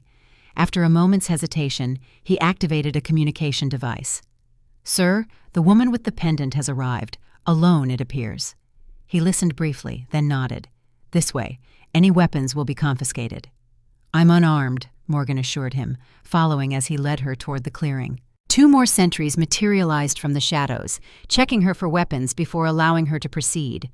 The clearing itself was illuminated by portable lights positioned at strategic intervals, bright enough to eliminate hiding places, but subdued enough to preserve night vision. In the center stood a simple wooden table with 2 chairs, oddly civilized amid the wilderness setting. And there, waiting beside the table, stood Alexander Reed. Morgan's first impression was one of unexpected normalcy. She had anticipated someone monstrous, a manifestation of the hatred Griffin had described. Instead, she faced a distinguished man in his 60s, tall and lean, with silver-streaked hair and a neatly trimmed beard. He wore practical outdoor attire beneath a long coat of dark material that somehow repelled the light around it. Only his eyes revealed something beyond ordinary humanity, pale blue, nearly colorless, and filled with analytical intensity that seemed to dissect her with a glance. Through her enhanced perception, Morgan detected the strange duality in his aura, part human, part something else, neither fully integrated with the other. "The prodigal granddaughter arrives," Alexander stated, his voice cultured and measured, "wearing Eleanor's pendant, no less." His gaze traveled over Morgan's features with unsettling thoroughness. "The resemblance is remarkable." Morgan maintained her composure, grateful for the calming influence of her awakened Luna abilities. "You requested this meeting, Mr. Reed. I've come as asked." "Alexander, please. We are family, after all." He gestured to the chairs. "Though I expected the Wolf King to accompany you, as stipulated." "That's why I've come ahead of our appointed time," Morgan explained, remaining standing. "Victor Blackwood has assembled a rescue party against Griffin's orders. They're approaching from the South Ridge, intent on attacking rather than negotiating." Alexander's expression didn't change, though something shifted in his energy field, a recalculation, a reassessment of circumstances. "How interesting that you warn me of this. Where is Ironheart now?" "Nearby," Morgan answered truthfully. "He respected the terms of your letter, coming without Shadowcrest forces, but Victor acts independently." "The ambitious Beta," Alexander mused. "History repeats itself in predictable patterns." He studied her with renewed interest. "Yet you are an unexpected variable, Morgan Reed. Trained as a Luna already? Eleanor would be impressed by your adaptability." The casual mention of her grandmother sent a ripple of emotion through Morgan. "I've had minimal training. Most of what I'm experiencing awakened naturally upon arriving at Shadowcrest." "Naturally," Alexander repeated, a hint of skepticism in his tone. "Nothing about Luna abilities is natural, child. They were engineered, cultivated through selective bloodlines over centuries." He gestured toward two figures secured to posts at the edge of the clearing, Ryan and Elena, bound but apparently unharmed, just as those with tracking gifts or healing abilities were selectively bred for those traits. Morgan's stomach churned at his cold categorization of people as genetic resources. "You speak of your own kind as if they're livestock." "My kind?" Alexander's mouth curved in a humorless smile. "I haven't considered myself lichen in decades. I evolved beyond such limitations." He tapped his temple. "The human mind, freed from instinct and pack mentality, achieves far greater potential." "Is that why you hunt them? Because you consider yourself evolved beyond them?" "I hunt them because coexistence is impossible," Alexander replied matter-of-factly. "Human civilization advances exponentially. Technology eliminates hiding places. The age of shadows is ending, leaving two options: controlled integration or extinction." He studied her reaction. Eleanor understood this inevitability. It's why she chose humanity for her daughter, and by extension, for you. Morgan struggled to reconcile this composed, articulate man with the murderous zealot Griffin had described. If you believe integration is possible, why form an organization dedicated to hunting lichens? "The Dawn Society exists to manage transition," Alexander countered. "Those who cannot adapt must be removed before they expose all. Individual sacrifice for collective survival." "Sacrifice?" Morgan couldn't contain her indignation. "You're talking about genocide disguised as pragmatism." Alexander's expression hardened. "You speak from ignorance, having spent days among them. I've witnessed generations of their savagery." He pulled back his collar, revealing a horrific scar across his throat, a ragged tear that should have been fatal. "Delivered by your grandfather during the Great Conflict, when I attempted to rescue Eleanor from forced pair bonding." Morgan's mind reeled at this unexpected revelation. "My grandfather? Rowan Ironheart attacked you?" "Attack is too civilized a term," Alexander replied coldly. "In his alpha rage, he attempted to tear out my throat for interfering with his claim on my sister. The Luna Council sanctioned the pairing despite Eleanor's objections, prioritizing bloodline purity over her consent." This account contradicted everything Helena had told her about her grandparents' relationship. Before Morgan could question further, movement at the forest's edge caught her attention. Victor and his fighters emerging from the southern approach, advancing in attack formation. Alexander noticed her distraction, following her gaze to the new arrivals. "It seems our time for pleasant family reunion has expired." He produced a small device from his pocket, pressing a button that illuminated additional lights around the clearing's perimeter. "Signal Griffin to show himself. This confrontation has become inevitable." Morgan hesitated, torn between conflicting narratives and uncertain loyalties. Alexander represented her blood family, yet his cold assessment of lichen extinction disturbed her deeply. Griffin had earned her trust through actions rather than words, yet she couldn't dismiss Alexander's claims about her grandfather without investigation. The decision was made for her when Victor's voice rang out from the tree line. "Release our packmates, human filth! You face Shadowcrest's justice now!" Alexander sighed with apparent disappointment. The aggressive Beta Force's escalation, as they invariably do. He raised his voice to address Victor directly. "Your king agreed to civilized negotiation. Does Shadowcrest no longer honor its word?" "I represent Shadowcrest's true interests," Victor shot back. "Unlike our compromised Alpha, distracted by a half-breed Luna pretender."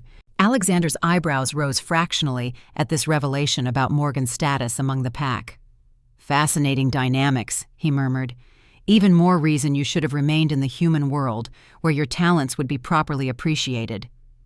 The confrontation escalated as Victor's fighters spread along the ridge's edge, weapons ready.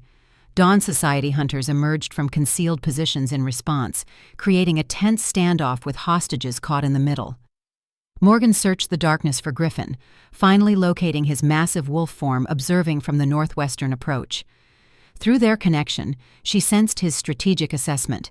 Intervention now would likely trigger immediate violence, endangering Ryan and Elena. "This can still be resolved without bloodshed," Morgan insisted to Alexander. "Release your hostages as a gesture of good faith. Let me facilitate discussion between you and Griffin." Alexander studied her with clinical interest. "You truly believe in peaceful resolution, despite knowing nothing of the history between our families." He shook his head. "Eleanor sheltered you too thoroughly from reality, child." "Then educate me," Morgan challenged. "If you brought me here for family reunion, share the truth you believe I should know." Something shifted in Alexander's expression, a momentary softening, perhaps recognition of Eleanor in her features or manner. "Very well. A condensed history before the inevitable chaos." He gestured toward the chairs again. "Please sit. This particular story deserves proper telling." Morgan seated herself cautiously, maintaining awareness of the tactical situation developing around them.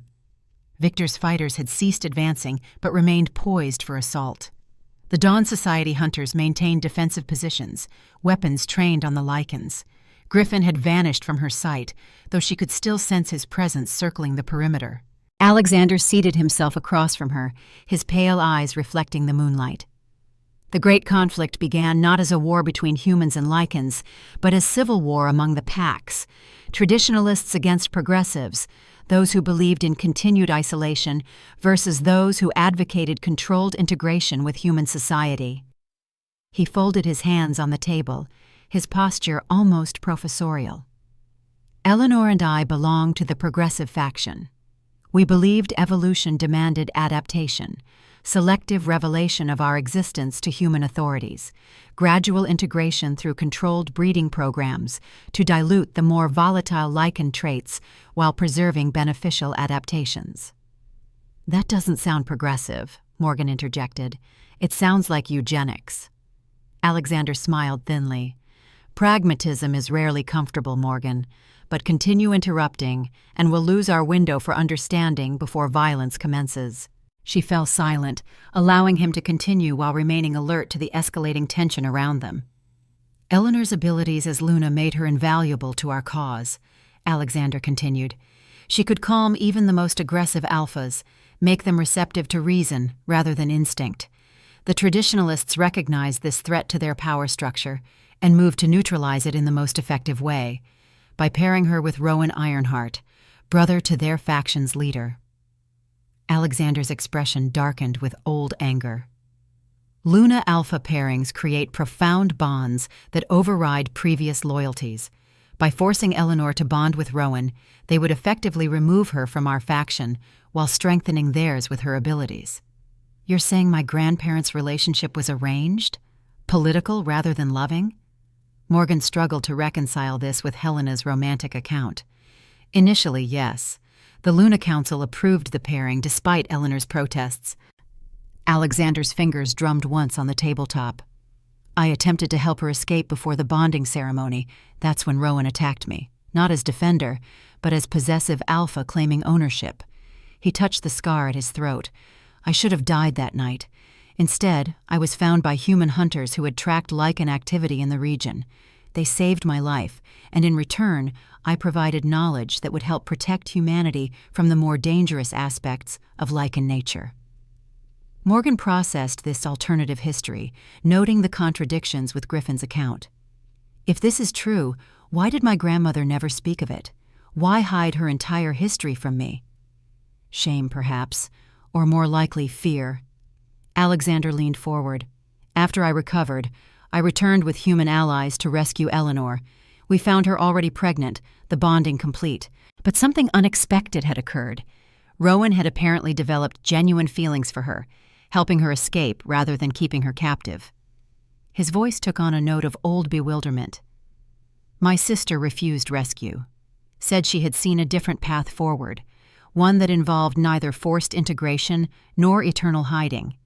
She spoke of a prophecy regarding her unborn child's lineage eventually bridging both worlds." Alexander's mouth twisted.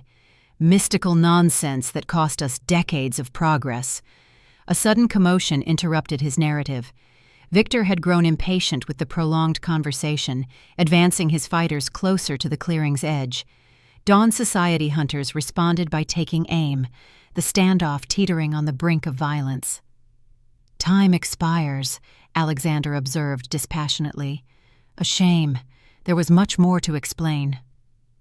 Morgan rose from her chair. Luna senses detecting the imminent outbreak of conflict. "Stop this! Both sides stand down!" Her voice carried unexpected resonance, not just volume, but harmonic quality that momentarily froze every figure at the clearing's edge. Alexander's eyes widened fractionally. Remarkable. Untrained yet manifesting voice compulsion. Perhaps Eleanor's mysticism wasn't entirely unfounded. Before Morgan could respond, movement exploded from multiple directions simultaneously. Victor, interpreting her intervention as alliance with the enemy, signaled his fighters to attack. Dawn Society hunters opened fire with tranquilizer weapons. And from the northwestern approach, Griffin finally revealed himself, the massive black wolf launching into the clearing in a blur of focused aggression. Chaos erupted as fighters from both sides engaged. Morgan ducked instinctively as projectiles zinged through the air around her. Through her enhanced perception, she tracked Griffin's movement as he headed not toward Alexander, but toward the hostages, intent on freeing Ryan and Elena before engaging in direct combat. Alexander remained calmly seated, withdrawing a small silver device from his pocket. "Disappointing but predictable," he murmured, almost to himself.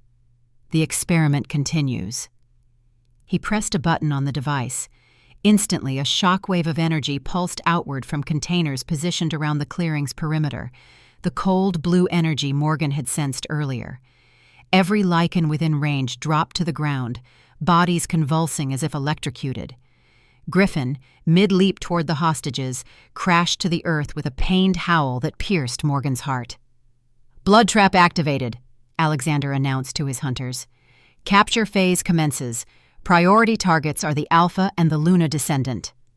Morgan's mind raced as Dawn Society hunters advanced confidently toward the incapacitated lichens. The blood trap's effect hadn't touched her. Either her partially human nature provided immunity, or the Luna pendant offered protection. Either way, she now stood as the only defense between Griffin and capture. Acting on instinct, Morgan grasped her pendant firmly, focusing her awareness into the silver crescent. The pendant responded immediately, growing warm, then hot against her palm. Drawing on techniques Helena had barely begun teaching her, Morgan extended her energy outward from the pendant in an expanding wave. Where her silver blue energy contacted the blood trap's cold blue field, the frequencies clashed, creating visible distortion in the air. Morgan pushed harder, channeling every ounce of her newly awakened ability into counteracting the trap's effect. The pendant flared with brilliant light, momentarily blinding everyone in the clearing. When the radiance subsided, the blood trap's field had dissipated. The incapacitated lichens began recovering, Griffin first among them, his massive form rising shakily from the ground. Alexander's expression registered genuine surprise for the first time. "Impossible! Luna energy shouldn't be able to neutralize the blood trap." Morgan advanced toward him, newfound power humming through her veins. "Perhaps your understanding of Luna abilities is outdated, Uncle." The familial address caught Alexander off guard, creating a momentary opening that Morgan exploited.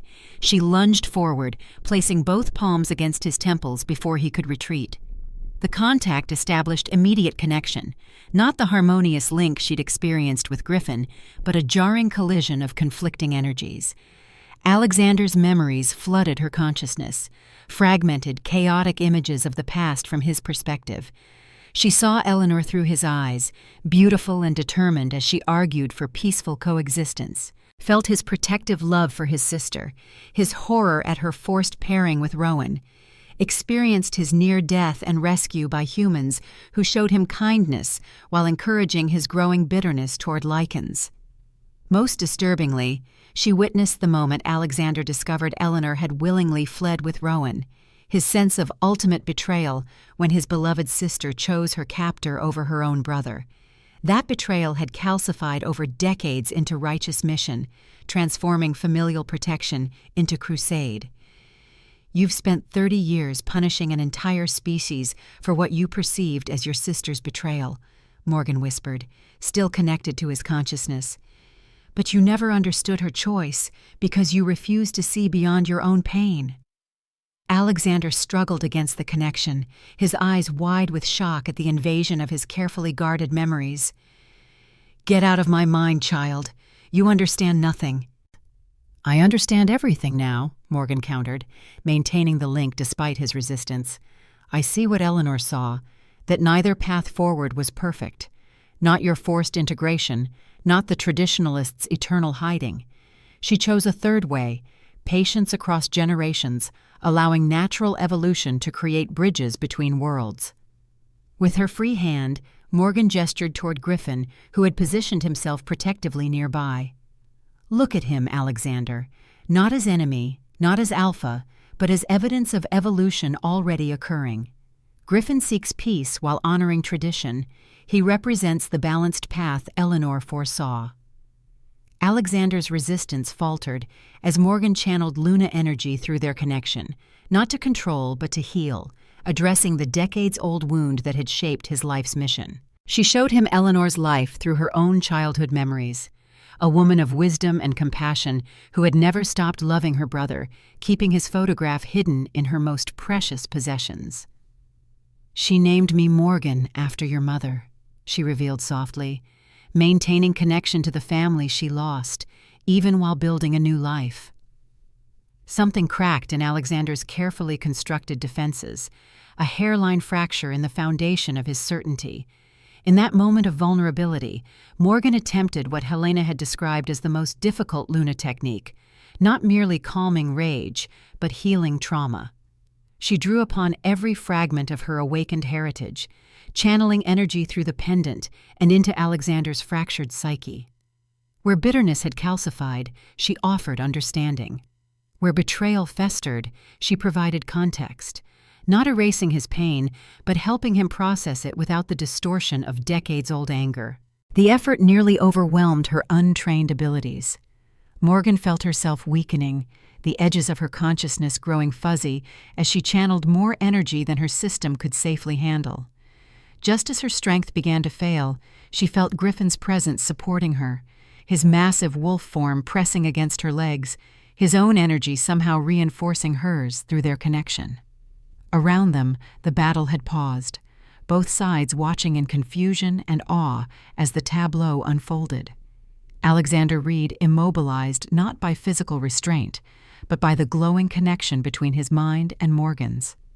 "Enough!" Alexander finally gasped, pulling away with effort. He staggered backward, his composure shattered, eyes wild with conflicting emotions. "What have you done to me?" Morgan swayed on her feet, exhaustion threatening to overwhelm her. Only Griffin's solid presence kept her upright. "I showed you the truth you've been avoiding for 30 years. Eleanor didn't betray you. She found another way forward, one that required generations to manifest." She gestured weakly toward the clearing where Dawn Society hunters and Shadow Crest fighters remained frozen in uncertain standoff. "This conflict solves nothing. Integration through violence creates only more division. Cooperation requires willing participants on both sides." Alexander's hands trembled as he straightened his clothing, visibly struggling to reassemble his shattered composure. 30 years of purpose," he murmured, more to himself than to Morgan. 30 years of certainty. "Based on incomplete understanding," Morgan replied gently. "Eleanor left you her journals. I saw them in your memories. Have you ever actually read them?" The question struck with precision. Alexander's expression confirmed he had not. Too painful, too threatening to the narrative that had driven him for decades. "Release the hostages," Morgan requested, sensing the fragile opportunity for de-escalation. "As gesture of good faith, show that cooperation remains possible." Alexander hesitated, then nodded almost imperceptibly to his lieutenants. They moved to cut Ryan and Elena free, though weapons remained trained on the Shadow Crest fighters. Griffin, still in wolf form, watched the proceedings with intelligent caution, positioned protectively beside Morgan. Through their connection, she sensed his strategic assessment. The situation remained volatile, Victor's fighters particularly unpredictable. As if confirming this analysis, Victor's voice cut through the tense silence. "The Alpha protects the half-breed while pack members suffer. This proves his unfitness to lead." The accusation reignited tension, Shadowcrest fighters growing restless as Victor's challenge undermined Griffin's authority. Morgan sensed the delicate peace threatening to shatter before it could solidify. With her remaining strength, she stepped forward, one hand on Griffin's massive shoulder. Victor Blackwood challenges authority because he understands only dominance, not leadership. Her voice carried across the clearing, Luna harmonics lending it penetrating clarity. True strength lies in seeking solutions beyond violence, in vision that spans generations rather than momentary advantage. She turned to address both sides directly. Dawn Society hunters, you follow Alexander because you believe lichens threaten humanity. Shadowcrest fighters, you follow tradition because you believe humans threaten your survival.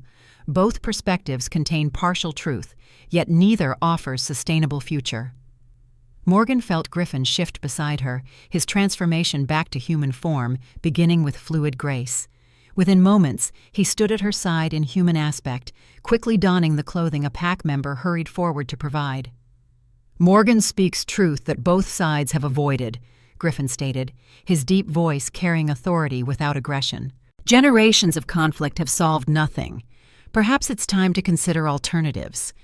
Alexander studied Griffin with the wary assessment of an old adversary. Your father proposed cooperation before. It ended with his assassination. By rogue elements I personally executed, Griffin countered, just as you've eliminated extremists from your own ranks when necessary. The parallel observation created unexpected common ground between the longtime enemies. Alexander inclined his head slightly, acknowledging the point. I propose a temporary truce, Griffin continued. 30 days without aggression from either side. Time to consider possibilities beyond our entrenched positions. Why would we trust your word? A Dawn Society lieutenant demanded. Because he'll provide assurance, Morgan interjected, gesturing toward Alexander, and I will serve as intermediary between both sides. She glanced at Griffin, sensing his surprise at her offer. As someone connected to both worlds, I have stake in finding sustainable solution. Victor pushed forward aggressively. This is absurd! The Council will never— The Council follows the Alpha, Griffin interrupted, his tone leaving no room for challenge. Unless you wish to formally contest my leadership, Victor? The Beta's expression twisted with frustrated ambition, but he stopped short of issuing direct challenge. Such confrontation would require immediate resolution through combat, a test he wasn't prepared to risk without better positioning among the pack. Alexander considered the proposal, his analytical mind visibly reassessing strategies in light of the evening's unexpected developments. 30 days, he finally agreed, with regular communication through Morgan as intermediary. His gaze lingered on his newly discovered niece. Family connections should be honored after all. The agreement, tentative though it was, diffused the immediate crisis. Dawn Society hunters began withdrawing strategically, maintaining defensive positions but no longer poised for immediate combat. Shadowcrest fighters, following Griffin's silent commands, similarly pulled back while securing Ryan and Elena. As the clearing gradually emptied, Morgan found herself standing between her uncle and Griffin, blood relation on one side, profound connection on the other. The weight of her unexpected role pressed heavily on shoulders already burdened by physical exhaustion from channeling Luna energy beyond her training. You've started something tonight that cannot easily be undone, Alexander observed quietly. Integration through cooperation rather than conquest or hiding. Eleanor would be pleased with your ingenuity, if not necessarily your methods. He touched his temple where Morgan's invasive healing had left its mark. We'll speak again soon, niece. There is much family history still to discuss. With that enigmatic promise he departed, following his hunters into the darkness. Griffin watched him go with the vigilance of one who had spent decades considering the man his greatest enemy. Do you trust his agreement? Morgan asked once Alexander was beyond earshot. Trust requires verification, Griffin replied pragmatically. But you created possibility where none existed before. He studied her with newfound respect. What did you do to him? I've never seen Alexander Reed shaken from his convictions. Morgan swayed slightly, the last of her enhanced energy fading as the Luna essence began wearing off. I showed him Eleanor through my eyes, the sister he loved but never understood. She pressed her hand against her temple, sudden dizziness overtaking her. Helena warned about fatigue after the essence wore off. Griffin caught her as her knees buckled, lifting her effortlessly into his arms. "You've done enough for tonight. Shadowcrest awaits its returning Luna." As consciousness began slipping away, Morgan noticed Victor watching them from the tree line, his expression murderous. Even in her exhausted state, she recognized the danger he represented, not just to her, but to everything she and Griffin had begun this night. "Victor won't accept this," she murmured against Griffin's chest. "No," Griffin agreed quietly. "Which is why our next challenge begins once we return to Shadowcrest. The external enemy may have granted temporary truce, but the internal threat remains." Morgan's last thought before darkness claimed her was that she had committed herself to a path with no return to her former life. Whatever future awaited, it would unfold in this world of ancient bloodlines and modern conflicts, a world where her unique heritage might finally serve purpose greater than she had ever imagined for herself. Consciousness returned to Morgan in stages, fragments of awareness slowly coalescing into coherent thought. First came sensation, soft furs beneath her, firelight warming her skin, the scent of pine and herbs perfuming the air.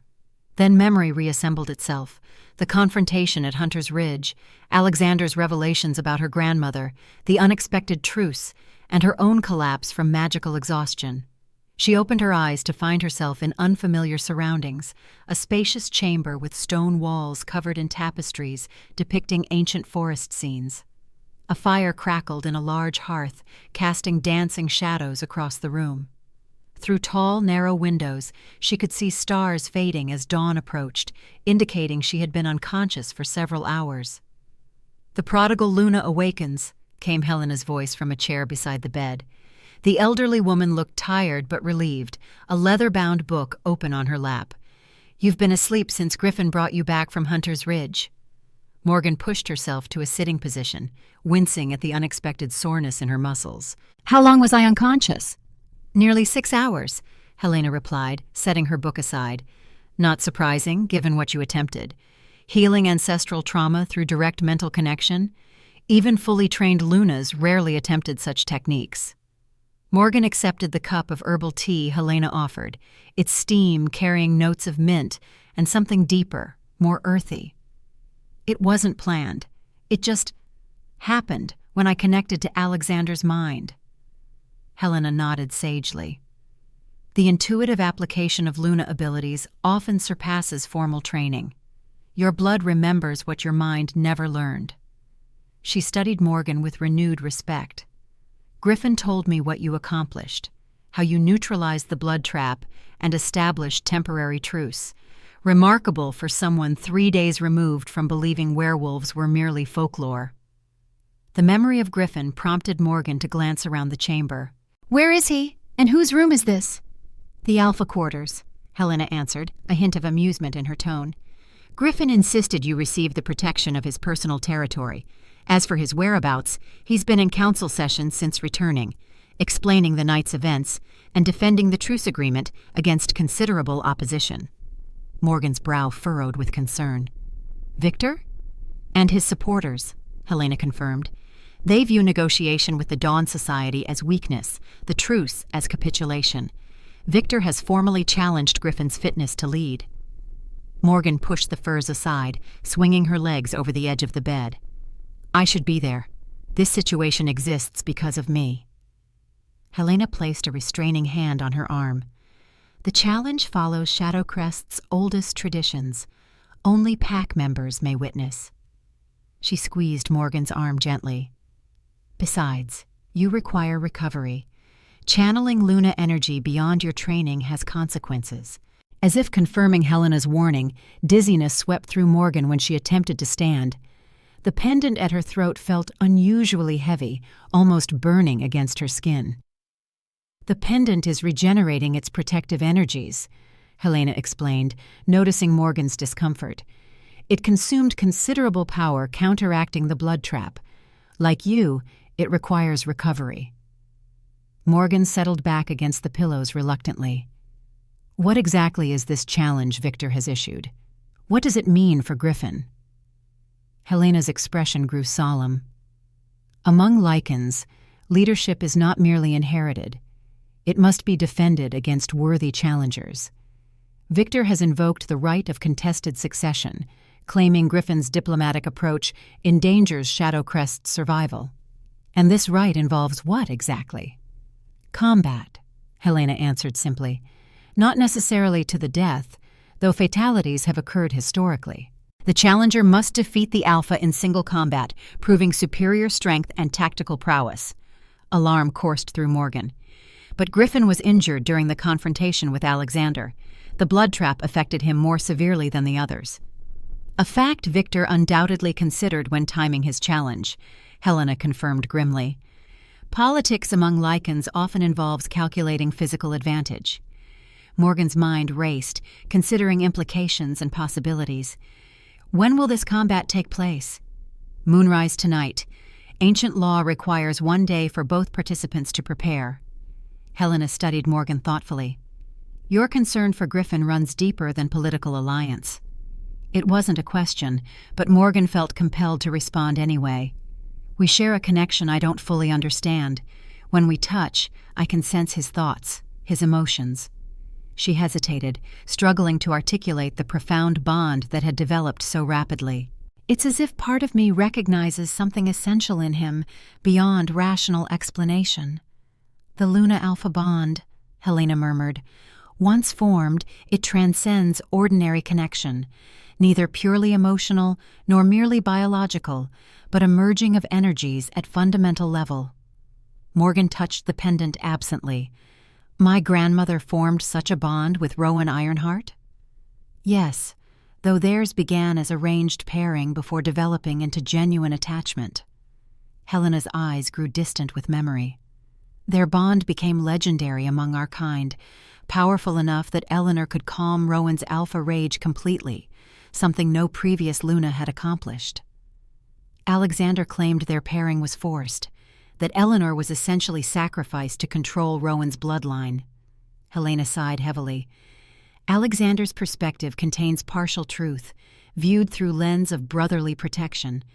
The initial arrangement was indeed political, but what developed between them transcended politics. She leaned forward, her voice lowering conspiratorially. What few know is that Rowan helped Eleanor escape when the great conflict escalated, sacrificing himself to ensure her safety and that of their unborn child. This revelation aligned with fragments Morgan had glimpsed in Alexander's memories. His confusion at discovering Eleanor had willingly fled with Rowan, rather than accepting her brother's rescue. Griffin doesn't know this? Morgan asked. Alaric never told his son the complete truth, fearing it would create dangerous division if widely known. Helena stood slowly, her aged joints protesting the movement. History between our families contains many such secrets, revealed only when necessity demands. A knock at the door interrupted their conversation. Elena entered, carrying a tray of food and fresh clothing. Her expression brightened upon seeing Morgan awake. "The Luna lives," she greeted with genuine warmth. "The entire pack speaks of your confrontation with Alexander Reed. Some call it miracle, others treachery." She set down the tray, her voice dropping to a whisper. "Victor claims you bewitched both leaders to weaken Shadowcrest." "Predictable," Helena remarked dryly. "Those who understand power only as dominance cannot comprehend power expressed through harmony." Elena nodded agreement while arranging clothing at the foot of the bed, practical attire similar to what Morgan had worn to Hunter's Ridge, but of finer quality, with subtle silver embroidery along the hems. "The council session continues," Elena reported. "Victor speaks passionately against cooperation with humans, while Griffin advocates for the truce as opportunity to address both external and internal challenges." "What's the council's position?" Helena inquired. "Divided," Elena replied. "Older members support Griffin's authority, while younger warriors find Victor's aggressive stance appealing." She glanced at Morgan. "Many question whether a half-human Luna descendant should influence Shadowcrest's future." The assessment stung, despite its accuracy. 3 days ago, Morgan had been a completely ordinary human photographer. Now she stood at the center of generations-old conflict, wielding abilities she barely understood and navigating complex political dynamics among people who viewed her with suspicion at best. "I should speak with the council," Morgan insisted, again attempting to rise.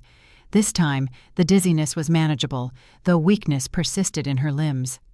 "If my presence has catalyzed this challenge, they deserve to hear directly from me."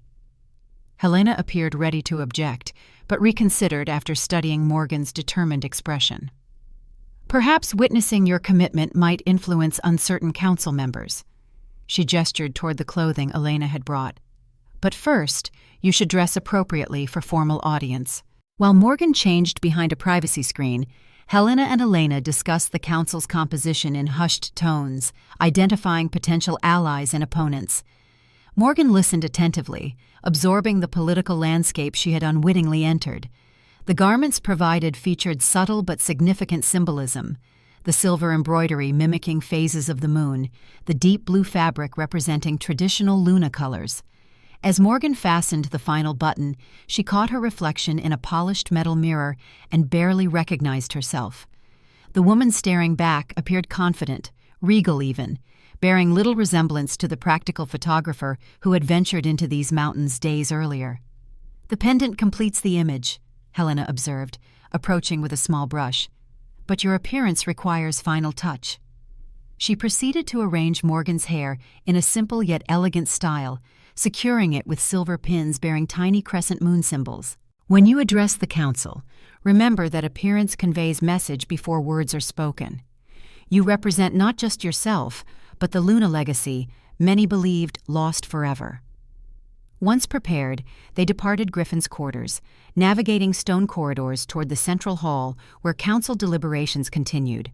Pack members they encountered responded to Morgan's appearance with reactions ranging from respectful nods to suspicious glares, evidence of the division Victor had fomented. They paused outside massive oak doors, carved with intricate lupine imagery. From within came the sound of heated debate, Griffin's measured tones contrasting with Victor's more aggressive rhetoric. "Remember," Helena whispered, "speak truth as you understand it, without apology for your heritage or the connection you formed with Griffin. Uncertainty will be perceived as weakness." Morgan nodded, squaring her shoulders and touching the pendant for reassurance. It responded with gentle warmth, recovered somewhat from its earlier depletion, but not yet restored to full power. The guards flanking the entrance recognized Helena immediately, bowing respectfully before opening the doors. Conversation within ceased abruptly as Morgan entered, all eyes turning to assess the newcomer, dressed in traditional Luna attire. The council chamber differed from the great hall where Morgan had first been presented. Smaller and more intimate, it featured a circular table where 12 members sat in carved chairs, with Griffin and Victor positioned at opposite sides. The arrangement created visual representation of the division plaguing Shadowcrest. Griffin's expression remained neutral when he spotted Morgan, though she detected relief through their connection. Her appearance might shift the dynamics of a debate clearly trending against him. Victor, by contrast, made no attempt to hide his displeasure, his lip curling slightly as he noted her formal attire. "The council recognizes Helena Moonsong, Luna Guardian," announced an elderly councilman, "and her companion." Helena stepped forward. "I present Morgan Reed, granddaughter of Eleanor Luna and Rowan Ironheart, legitimate heir to both bloodlines and witness to the truce negotiated at Hunter's Ridge." Murmurs rippled around the table at this formal acknowledgement of Morgan's dual heritage. Griffin's eyes widened slightly. Though he had known of her connection to Eleanor, the explicit confirmation of Rowan's paternity clearly surprised him. "The half-human has no standing in council proceedings," Victor objected immediately, particularly during discussion of Alpha Challenge. "On the contrary," Helena countered smoothly, "Shadowcrest's oldest laws specifically provide for Luna participation in leadership transitions. As the only living Luna descendant, Morgan has not just right, but responsibility to address this council." The council members exchanged glances, several consulting ancient texts spread before them. Finally, the apparent chairperson, a silver-haired woman with regal bearing, nodded reluctantly. "The Guardian correctly cites our laws," she acknowledged. "Morgan Reed may address the council, though her status remains unprecedented." Victor's fist struck the table. "This further demonstrates how tradition is manipulated to serve the Alpha's agenda. Now we allow a woman who learned of our existence 3 days ago to influence our most sacred proceedings?" "I speak not to influence but to inform," Morgan stated, stepping forward. Her voice carried the subtle Luna harmonic Helena had taught her to access, not compelling obedience but encouraging receptivity. "As both catalyst and witness to recent events, I offer perspective the Council deserves to consider." She moved to the center of the circular table, where all members could observe her directly. The pendant warmed against her skin, lending strength to her words. 3 days ago, I was human photographer who believed werewolves existed only in folklore, Morgan began candidly. Today I stand before you with awakened Luna heritage, having negotiated truce between enemies who fought for generations. She turned slowly, meeting each council member's gaze directly. This transformation wasn't my choice, yet neither do I reject it. The pendant I wear, my grandmother's legacy, responded to Shadowcrest's need precisely when division threatened both our worlds. Pretty words from an outsider, Victor interjected. Yet convenient that this truce you negotiated benefits primarily the Dawn Society, while leaving Shadowcrest vulnerable. How does preventing immediate bloodshed benefit only one side? Morgan countered. Both Dawn Society hunters and Shadowcrest fighters survived the night. Both Ryan and Elena returned safely rather than becoming casualties in pointless assault. She directed her attention to Griffin, noting the fatigue evident in his posture despite his maintained composure. As for vulnerability, true strength lies not in aggressive posturing, but in strategic adaptation. Griffin demonstrates this understanding through leadership that considers long-term survival rather than momentary dominance. Victor rose from his seat, gesturing dramatically. Leadership that has allowed our territory to shrink, our numbers to dwindle, and humans to encroach unchallenged. His supporters around the table murmured agreement. Now he welcomes treaty with our most dedicated hunters based on what? Familial connection to a half-breed Luna who bewitched both leaders? The accusation hung in the air, demanding response. Morgan felt Griffin preparing to defend her, but she raised her hand slightly, indicating she would address the challenge herself. "I understand your perspective, Victor," she replied, her tone neither confrontational nor conciliatory, but matter-of-fact. "You see diplomacy as capitulation because you measure strength solely through dominance. This limited vision prevents you from recognizing opportunity within change." She approached his side of the table, meeting his hostile glare directly. "Alexander Reed has hunted lichens for 30 years based on incomplete understanding of his sister's choices. Last night, that understanding expanded through direct Luna intervention. For the first time, he questions his mission's foundation." "Convenient claim, impossible to verify," Victor scoffed. "Yet easily demonstrated," Morgan countered, extending her hand palm up. "Touch my hand, Victor. Through Luna Connection, I'll show you exactly what transpired with Alexander Reed." Victor recoiled as if she'd offered poison. "More witchery! You'd corrupt my mind as you did the Alphas." His reaction caused several council members to exchange glances, his fear undermining the courage expected of potential Alpha. Griffin remained silent, watching the exchange with calculating attention.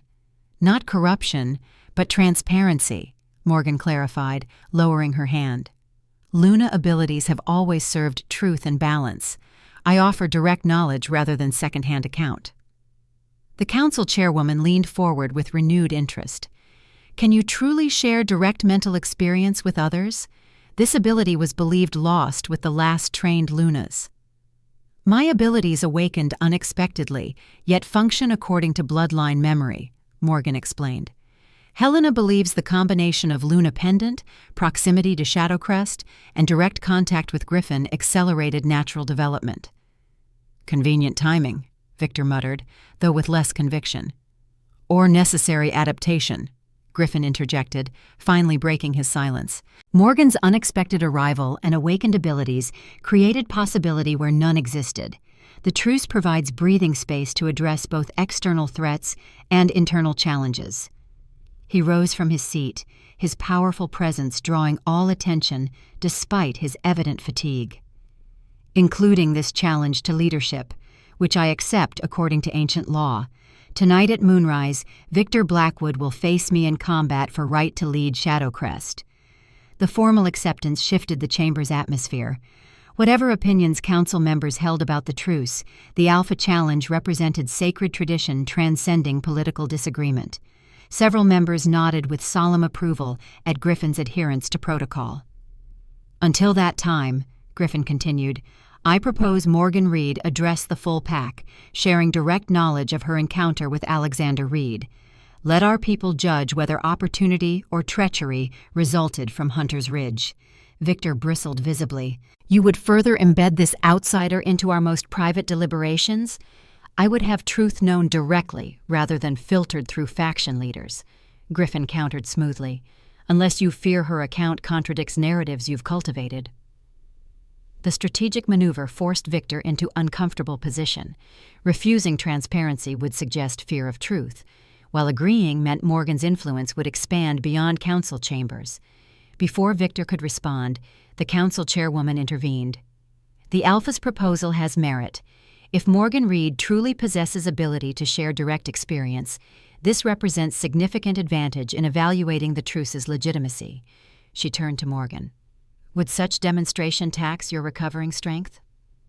Morgan considered the question honestly. Her energy remained depleted from the previous night's exertions, yet the opportunity to establish truth before the Alpha Challenge seemed crucial. I can manage limited sharing with key representatives, she replied, though not the entire pack simultaneously in my current condition. Then it is decided, the chairwoman declared. The Luna descendant will share her experience with council representatives, who will then inform their respective factions. Following this, the Alpha Challenge will proceed as tradition demands. Victor appeared ready to object further, but recognized the council had reached consensus. Instead, he addressed Griffin directly. Enjoy these final hours of leadership, Ironheart. Tonight, Shadowcrest embraces new direction, one that prioritizes strength over compromise, action over words. His supporters rumbled approval as he departed the chamber, several following in his wake. The remaining council members approached Morgan with cautious interest, arranging for the proposed demonstration to occur after a recovery period. As the chamber gradually emptied, Griffin approached Morgan, concern evident beneath his maintained composure. You should be resting, not engaging in council politics, says the man preparing for combat while recovering from magical attack, Morgan countered with gentle irony. A shadow of smile touched his lips. Stubbornness appears common to both our bloodlines. Helena joined them, her expression troubled. Victor times his challenge perfectly, when Griffin remains weakened from blood trap exposure and pack division reaches maximum intensity. He's always been strategic, Griffin acknowledged, though overconfidence remains his weakness. Morgan studied Griffin with her enhanced perception, noting the subtle disruptions in his energy field, evidence of lingering damage from Alexander's weapon. The blood trap's effects haven't fully dissipated, have they? Griffin hesitated before answering truthfully. No. My strength returns, but slower than normal. By moonrise, I'll be at perhaps 80% capacity. Enough to defeat Victor? Morgan asked directly. Under normal circumstances, yes, Griffin replied. Victor is strong but predictable. However, these circumstances are far from normal, Helena finished for him. With pack loyalty divided and Griffin's recovery incomplete, tonight's challenge carries genuine uncertainty. The implications hung heavily between them. If Victor prevailed, the tentative truce with Alexander would likely collapse immediately, returning both sides to active conflict. More personally, the unusual bond forming between Morgan and Griffin would face devastating interruption just as it began. There must be something we can do, Morgan insisted. Some way to accelerate your recovery before moonrise. Helena's expression turned contemplative. Traditional Luna healing might help, though you lack formal training in such techniques. I managed to neutralize Alexander's blood trap and heal generational trauma without training, Morgan pointed out. Perhaps healing physical damage might actually prove simpler. Griffin shook his head. You're still recovering yourself. Attempting significant energy transfer could endanger your own health. Better risk to one than certainty of harm to many if Victor assumes leadership, Morgan argued. The pendant is gradually regenerating its power. Combined with what remains of my own strength, it might provide enough energy to accelerate your healing. Helena studied them both with the wisdom of centuries. The decision belongs to you both. Such healing requires intimate connection, deeper than what you've experienced previously. Once established, such bonds rarely dissolve completely, even should you later choose separate paths. The warning gave Morgan pause. She had known Griffin mere days, yet felt connection transcending rational explanation. Deepening that bond carried implications extending far beyond tonight's challenge. We should discuss this privately, Griffin suggested, sensing her uncertainty. The council chamber had emptied completely, leaving them temporary privacy. Helena nodded understanding. I'll prepare the necessary herbs to support the healing if you choose that path. Find me in the Eastern Tower when you've decided. After her departure, silence stretched between Morgan and Griffin, not uncomfortable, but weighted with unspoken possibilities. You've already sacrificed your ordinary life by remaining here, Griffin finally observed. Establishing deeper Luna-Alpha bond represents further commitment to a world you barely understand. Morgan moved to the chamber's window, gazing out at the mountain landscape bathed in morning light. 3 days ago, I was documenting Aurora through camera lens, observing beauty, but separated from direct experience. She turned to face him. Now I perceive connections previously invisible, participate in events that matter beyond myself. She touched the pendant reflectively. Perhaps this was always my destination, though I traveled unaware of the journey. Griffin joined her at the window, maintaining respectful distance despite their growing connection. You speak of destiny, yet free choice matters equally. Helena correctly warns that Luna-Alpha bonds transcend ordinary attachment. They reshape both participants in ways neither can fully anticipate. Is that why you hesitate? Morgan asked perceptively. Fear of being influenced beyond your control? A shadow crossed his face. Alphas guard their autonomy fiercely. My father's generation viewed Luna influence as necessary balance to alpha dominance. Mine grew up without such counterweight, developing alternative methods of control. Methods that exact considerable personal cost, Morgan observed, recalling the rigid self-discipline she'd sensed in his psyche. Always vigilant, never fully relaxed, containing the rage through constant effort. Griffin didn't deny this assessment. It has been necessary. But perhaps no longer optimal, Morgan suggested gently, particularly when facing opponent unburdened by injury or ethical constraint. Their eyes met, understanding passing between them without words. Griffin's responsibility to Shadowcrest transcended personal preference. If Luna healing offered best chance for victory against Victor, rejecting it based on autonomy concerns might represent selfishness rather than strength. If we proceed, Griffin said carefully, you should understand potential consequences. Luna healing creates channels between healer and recipient that never fully close. Thoughts, emotions, occasionally even physical sensations may transfer spontaneously thereafter. I experienced something similar with Alexander through mental connection, Morgan acknowledged, though that was temporary intervention rather than established bond. This would be significantly more profound, Griffin emphasized. My father once described his connection to Lunar Healer as voluntary possession, allowing another presence permanent residence within one's consciousness. The description sounded simultaneously intimate and terrifying. Morgan considered the implications seriously, recognizing the decision's gravity for both of them. What does your instinct tell you? She asked finally. Not your strategic assessment or your concern for my well-being, but your deepest intuition. Griffin's expression softened slightly. That our paths converged by design rather than accident. That the bond already forming between us serves purpose beyond individual preference. he sighed, the sound containing centuries of ancestral memory, and that fighting this connection ultimately harms both of us more than surrendering to its possibility. His honest vulnerability touched something profound within Morgan. Whatever complications lay ahead, whatever challenges their unusual connection might create, the alternative, allowing Victor's violent ambition to determine Shadowcrest's future, seemed unacceptable. "Then we proceed," she decided, extending her hand to bridge the space between them. "Together, we face whatever comes." Griffin accepted her offered hand, their fingers intertwining with deliberate intention. The contact immediately established the now familiar energy connection, but both sensed this represented merely prelude to more profound bond healing would require.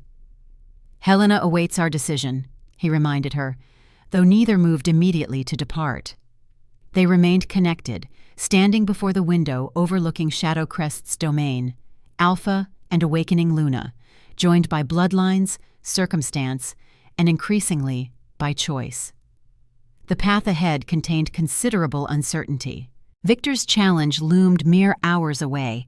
Alexander's truce remained fragile, built upon recently shattered certainties.